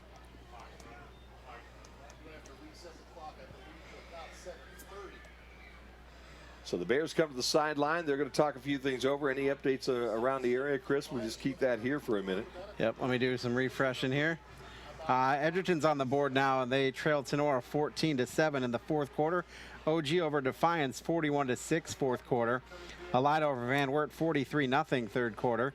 Springfield has added another field goal to make it 6-0 over Napoleon third quarter. Patrick Henry now up on Archbold 34-7. It is Holgate over Antwerp 7-6. Let's see. Ottawa Hills still trailing Montpelier 14-0. The rest of the scores we have are still reported at halftime, so don't know how accurate those are. Big thank you tonight to our sponsors, Oberlin Turnbull Funeral Home, Bryan Ford Lincoln, the Bryan Athletic Boosters, Northwest State Community College, Andrews O'Neill and Lowe, Krill Funeral Home and Crematory, Amerimaid Realty, Darryl Shirkey Ford, Newcomer Schaefer, Spangler and Breininger, and the BMU Solar Open House, which is coming up on October the 6th out of the solar field off of Route 34, just on the west side there of Bryan. 7.5 minutes to go. That's what the clock was reset to. Waldvogel will go back deep at the 30-yard line and wait for the kick from Gray. Decent snap. Here comes the rush. And again, a bad kick as it goes straight up in the air. It will hit in Bryan territory at about the 43 and will roll forward with the Wauseon roll down to about the 36-yard line. So the Bears have it 1st and 10 after about a 28-yard kick, and that due mostly to about a 10-yard roll. So 1st down and 10 for the Bears on the 36-yard line, and they need now to be able to take this thing and push it into the end zone very quickly. 7 minutes and 19 seconds to go. Bears with 2 timeouts, if you're wondering. Wauseon has all 3 of theirs, but they'd like the clock to move as fast as they possibly could. Unbalanced here on the home side for the Bears. I formation in the backfield. They'll turn and hand the ball to Damon Belts, and Belts will wear down the middle of that line for about 3 yards, maybe 4, as he crosses the 40 to about the 41-yard line. Hunter Yaki with the tackle, and we'll give him almost 5 on that first carry. 2nd down now. Bears trying to pick up the pace a little bit. I formation again, single receiver. Ball snapped and fumbled by Novus. He picks it up, and he's able to move it forward by just a bit. But Zach Novus has had a tough time tonight being able to hang on to that football. And they will actually say he lost a couple of feet. And it'll set up a 3rd down now and almost 6 for the Golden Bears, as they put that football down just across the 41-yard line. Colt Arthur, single coverage up on the visitor's sideline. They turn, they hand off to Rittenhouse, and he tries the middle. He dropped the football as he tried to make his move to the hole, and he turns and falls on it at the 40.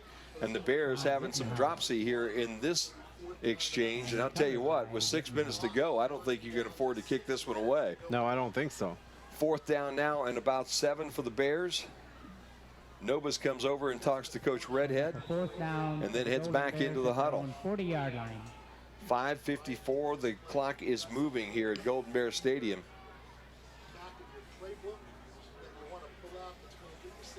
Colt Arthur, the wide receiver, to the top. I formation again.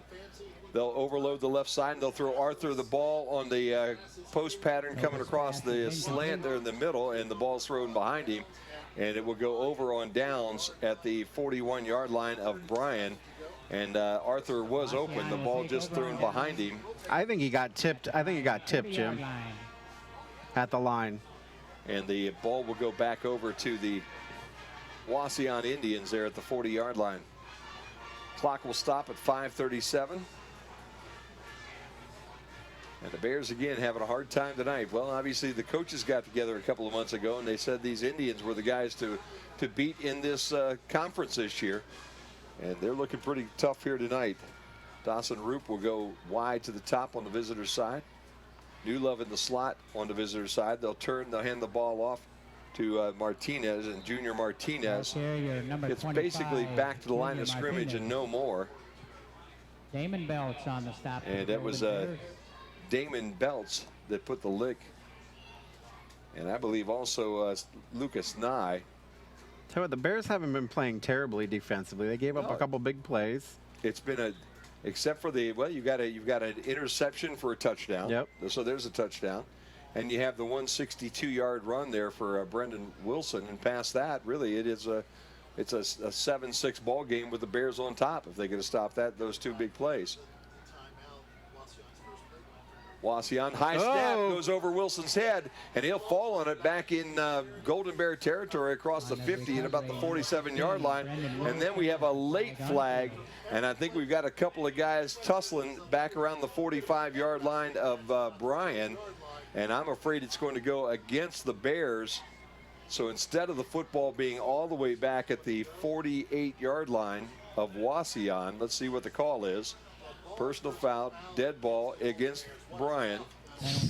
And so instead of this thing being a third down and a whole bunch, it's going to be first down now with a personal foul. Terrible. And this is just going to be maybe the nail in the coffin that the Coach Redhead was not looking for. Don't know who got in the fracas there around the 40. Didn't catch the numbers, but there was a Bear and an Indian that were doing some pushing and shoving down around that 40-yard line, and it actually is still third down. So third down with the ball on the 38-yard line. Why wouldn't it be first down? And the Bears have the opportunity here to stop this. Again, that fumble-rooski type play. They're trying to get the center with the football. Now we see it right in front of us, and that was a procedure call that will go against them, but that is exactly what it is. We saw that in the first half and wondered what was going on there, whether it was just a bad snap or not, and it was right in front of us this time. The center basically they took the ball, put it between his legs, and pulled it back forward and tried to go forward with the football, and instead the procedure call will make it a third down now and 11 as the ball will get moved back outside the 40 to about the 42-yard line. And the clock will be stopped with 4:25 to play here in this football game. And the Bears down on the main stop scoreboard by an 18-7 score. So they need 2 scores yet before this night's over to be able to win this homecoming game. Roop goes top and wide on the visitor side. They'll bring a guy in motion towards us. High snap again. And Wilson's going to go deep across the middle, and he's got his man across the middle, but it's overthrown. He had New Love on a post pattern down around the 25-yard line, and the ball then over New Love's head and landed on about the 10. New Love found the seam. If they'd have put the ball on the money, that was 6. But they didn't, so the fourth down will set up the punt. And Waldvogel will drop back deep inside the 10-yard line. Deep for Bryan, number 43. In fact, he will stand right there on the 10, I'm sure, and anything over his head, he'll let go. Good snap. Here comes Bryan. They've got a big rush, and this time a decent punt that angles towards the left, hits at about the 14, and then rolls all the way down to the 10-yard line, and will be down just on the north side or the south side of the 10. And it will set the Bears up with a first down and 10 with 3:52 to play in this football game. And they trail 18-7 here on the main stop scoreboard. Well, it's come down to this right now, Chris. You're going to have to find a way to score in a hurry. Yep, and then score again. And you're going to have to find one of those magical onside kicks that we've pulled off here at this stadium a few times. In the rain, no less. Yeah. Rain has stopped here, and really we've had no rain in the second half, which has been a plus. And the Bears now open it up a little bit with 3 wide receivers. Pair of running backs in the backfield. Nova's again under center. He'll drop and look to throw. He has time, and he'll throw it out into the flats and connect out there with Colt Arthur. And Arthur will be forward to about the 17-yard line. Buter, number 20. So he gets about 7. Buter makes the tackle. Give him 6. Set it up at 2nd and 4. The important part is that clock is ticking at 3:31 and moving. And the Bears break their huddle early and try to make some things happen. Doubles again to the top, singles to the bottom. They'll turn and hand the ball off in the backfield. And that's going nowhere. Rittenhouse with the run. Tries to get back to the line of scrimmage. He might have gotten that far. And a timeout will be charged to the Bears. So that will be their second timeout here tonight. And we'll take a timeout with them. 3:13 to play in the ball game. Main Stop scoreboard has the Bears down 18-7 here on the Golden Bear Sports Network. Newcomer Schaefer, Spangler, and Breininger is a great group of experts with a common goal: to serve the legal needs of this area with the greatest degree of integrity and excellence. Along with that, they respect and support the athletes in tonight's game for their determination and teamwork. An attorney's relationship with their client is like the one between a coach and their player, a position of trust. Newcomers Schaefer, Spangler, and Breininger are proud supporters of all the athletes and wish them continued success always. Golden Bears Stadium. This is Bryan Golden Bears football on WQCT Bryan, BMU TV Channel 3, and BryanSports.com. Chris Malenga and Jim Funderburg with you. 18-7, 3:13 remaining fourth quarter. Jim, Bears need to score quickly. 3rd down and 3 right now for the Golden Bears as they have the ball on their own 18-yard line. They'll turn and hand the ball to Damon Belts, and Belts will get the first down as he plunges over the 20 and it gets out to about the 23. And the Bears now in hurry-up mode as the clock will stop to move the sticks, and the Bears right at the line of scrimmage ready to play football. Again, an I formation with Farrell at the fullback spot. Novus drops, looks to throw again around the middle, and it's overthrown and will end up around the midfield stripe. Incomplete as he's trying to hit Josh Jones. Up around the 45-yard line. Ball overthrown just a little bit, and Jones not able to get to it. So that stops the clock with 3 minutes to go. Bears with a 2nd down and 10. Got a long field to travel and not a lot of time to get there. Only one timeout left.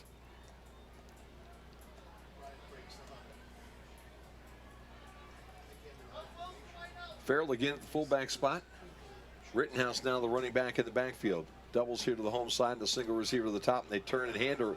Belts, in fact, is who it is in the halfback spot, and Damon will get a couple here as he's across the 25 to about the 26. And it'll set up a 3rd down now at about 7. And the clock at 2:45 and just clicking here. Bears need to find a little magic color in the slot here on the home side. Bears drop. Here comes the rush. The drop off screen pass to Damon Belts, and Belts will get knocked down pretty much at the line of scrimmage. He gets forward for about a yard, and it'll set up a 4th down now for the Bears at about 6. So the screen pass did not fool anybody, hoping maybe that the Indians would drop back a little bit deeper and Damon Belts would have a little running room to be able to pick up that first down. But instead, 4th down now with 2:03 to play in the game. I don't think that was designed for Damon Belts. He was getting chased and pursued, and I think he just kind of flipped it to Belts. I think that was meant to go deeper. Ball thrown behind and short of Josh Jones on the slant on the 4th down play, and the ball will go over on downs as Indians will have the football on the 28-yard line. And I don't know how many 4th down conversions we've missed tonight, Chris, but it's got to be somewhere pushing double digits right now, I would think. Just give me a second, I will tell you. So Wauseon gets the ball 1st down and 10 at the Bryan 28-yard line. We are 0 of 5 on 4th down, 4 of 15 on 3rd down. And the clock is stopped with 1 minute and 52 seconds to go. And I would think right now, Wauseon, knowing that the Bears only have 1 timeout left, will be happy to get off this sloppy field tonight and hop on the bus and head back home with an 18-5 win. But you never can tell. Shotgun look again for Wilson. He'll turn and hand the ball off to Martinez, and Martinez will find some room off right tackle. He'll get about 4. He'll be inside the 25. down to about the 24-yard line. Number 38, Mason Oliphant. Oliphant will make the tackle for the Bears, and the Bears are just going to let this thing roll right now. They have one more timeout, but I don't think they're going to use it tonight, as they find themselves down 11 points with 1 minute and 28 seconds to go here in this football game.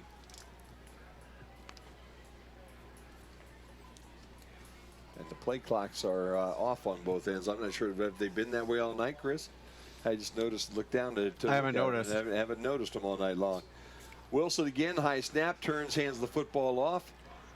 And right up the center of the field, I believe that was Buter. He's got the dirtiest jersey, I believe. Number 20, Everett Buter. Yep, Everett Buter is the guy that has the most mud on his shirt right now. So that's how you tell it's him. You can't see the 20 any longer.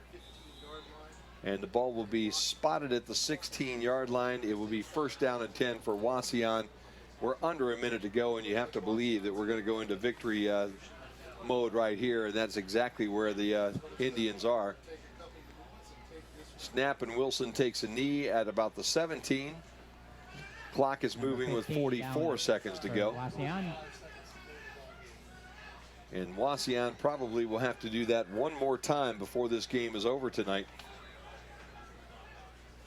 Bears will drop to 2-4 and 1-2 in the conference. And Wauseon will stay perfect in the conference with 3-0.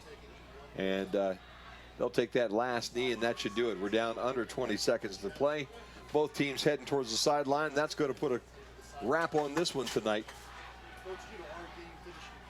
Bears will fall tonight to the Wauseon Indians. The main stop scoreboard shows the Bears will trail by 11 at the end of this one tonight, 18-7. We'll take a step away. When we come back, we'll put a wrap on this one at the Golden Bears Sports Network. You know, gathering with those we love, we get to catch up and we get to reflect on the past. It seems like every time we get together, I always learn something new. Here's the front page of the Columbus Dispatch when we won state baseball tournament, sliding into home plate. Look at that, the front page. And that's a neat picture. That was a great memory. I'll never forget that.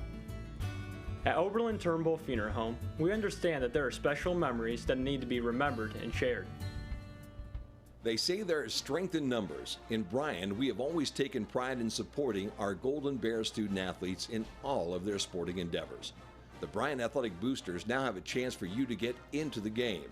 If you're Bryan proud, it's time to become Bryan strong. Whether you were a BHS athlete, are raising a BHS athlete, or just love supporting our Bryan High School athlete, this is your chance to be part of the BHS sporting community.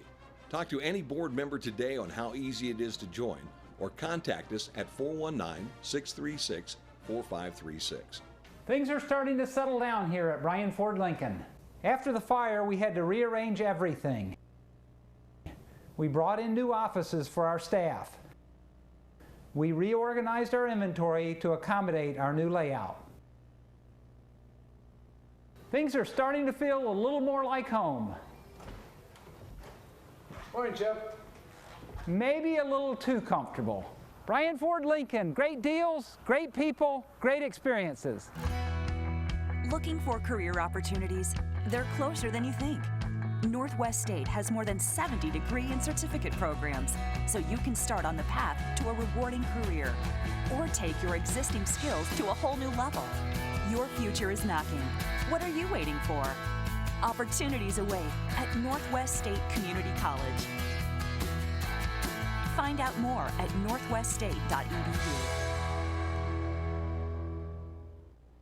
Back out at Golden Bears Stadium, Jim and Chris, it's 18-7. Wauseon wins this one, and it was a rough game for the Golden Bears. Too many mistakes, and that's kind of what it was, Jim. Yeah, it really was a tough night tonight for the Bears. Couldn't really get things going when they had the opportunities. Had the short field several different times and just could not find a way to put drives together. Only one time were they able to get into the end zone here tonight, and that was a real problem. They had some chances. They had their opportunities. They were inside the Wauseon 20-yard line several times tonight, and then were unable to make anything happen. Wauseon did just enough to make this work for them tonight. In fact, the interception touchdown for Brendan Wilson, and then the 62-yard touchdown run by Brendan Wilson were the two differences in this football game. And as we described it there a little earlier, that interception basically as Nobis was getting hit, didn't really have the ability to step through on that pass. The ball went up in the air. And Wilson, just such an athlete that he was able to pull it in and find his way to a hole. And then from that point on was quick enough to get the end zone for the touchdown. And then that 62-yard run, you're not going to find anything any better than that, as Wilson basically on the student body right comes around the end, heads up the sideline, finds a hole, cuts it all the way from the home sideline, and ends up on the visitors' end zone at the other side of the corner of the visitors' end zone. 62 yards later to make a touchdown there and make this thing 18-0 at that point in time. And that was all they needed tonight as they win tonight 18-7. And the Bears drop an NWOAL contest here at home during homecoming to the Wauseon Indians. Let's take a look at some of the final stats. The team comparison: first downs, Wauseon had 6, Bryan had 9. All 6 of Wauseon's were on rushes. Bryan had 1 first down passing and 8 rushes. Bryan was 4 of 15 from third down, and Wauseon 1 of 9. Bryan was 0 of 5 from fourth down. Total yards, Bryan actually led in total yardage, 140 yards. Wauseon had 117 yards. Bryan had 17 yards passing to Wauseon's 4 yards passing. Bryan was 3 of 16 for 17 yards and an interception. Taking a look at the rushing yards, Bryan actually outgained them 123 to 113. That was 44 rushing attempts for Bryan, 35 for Wauseon.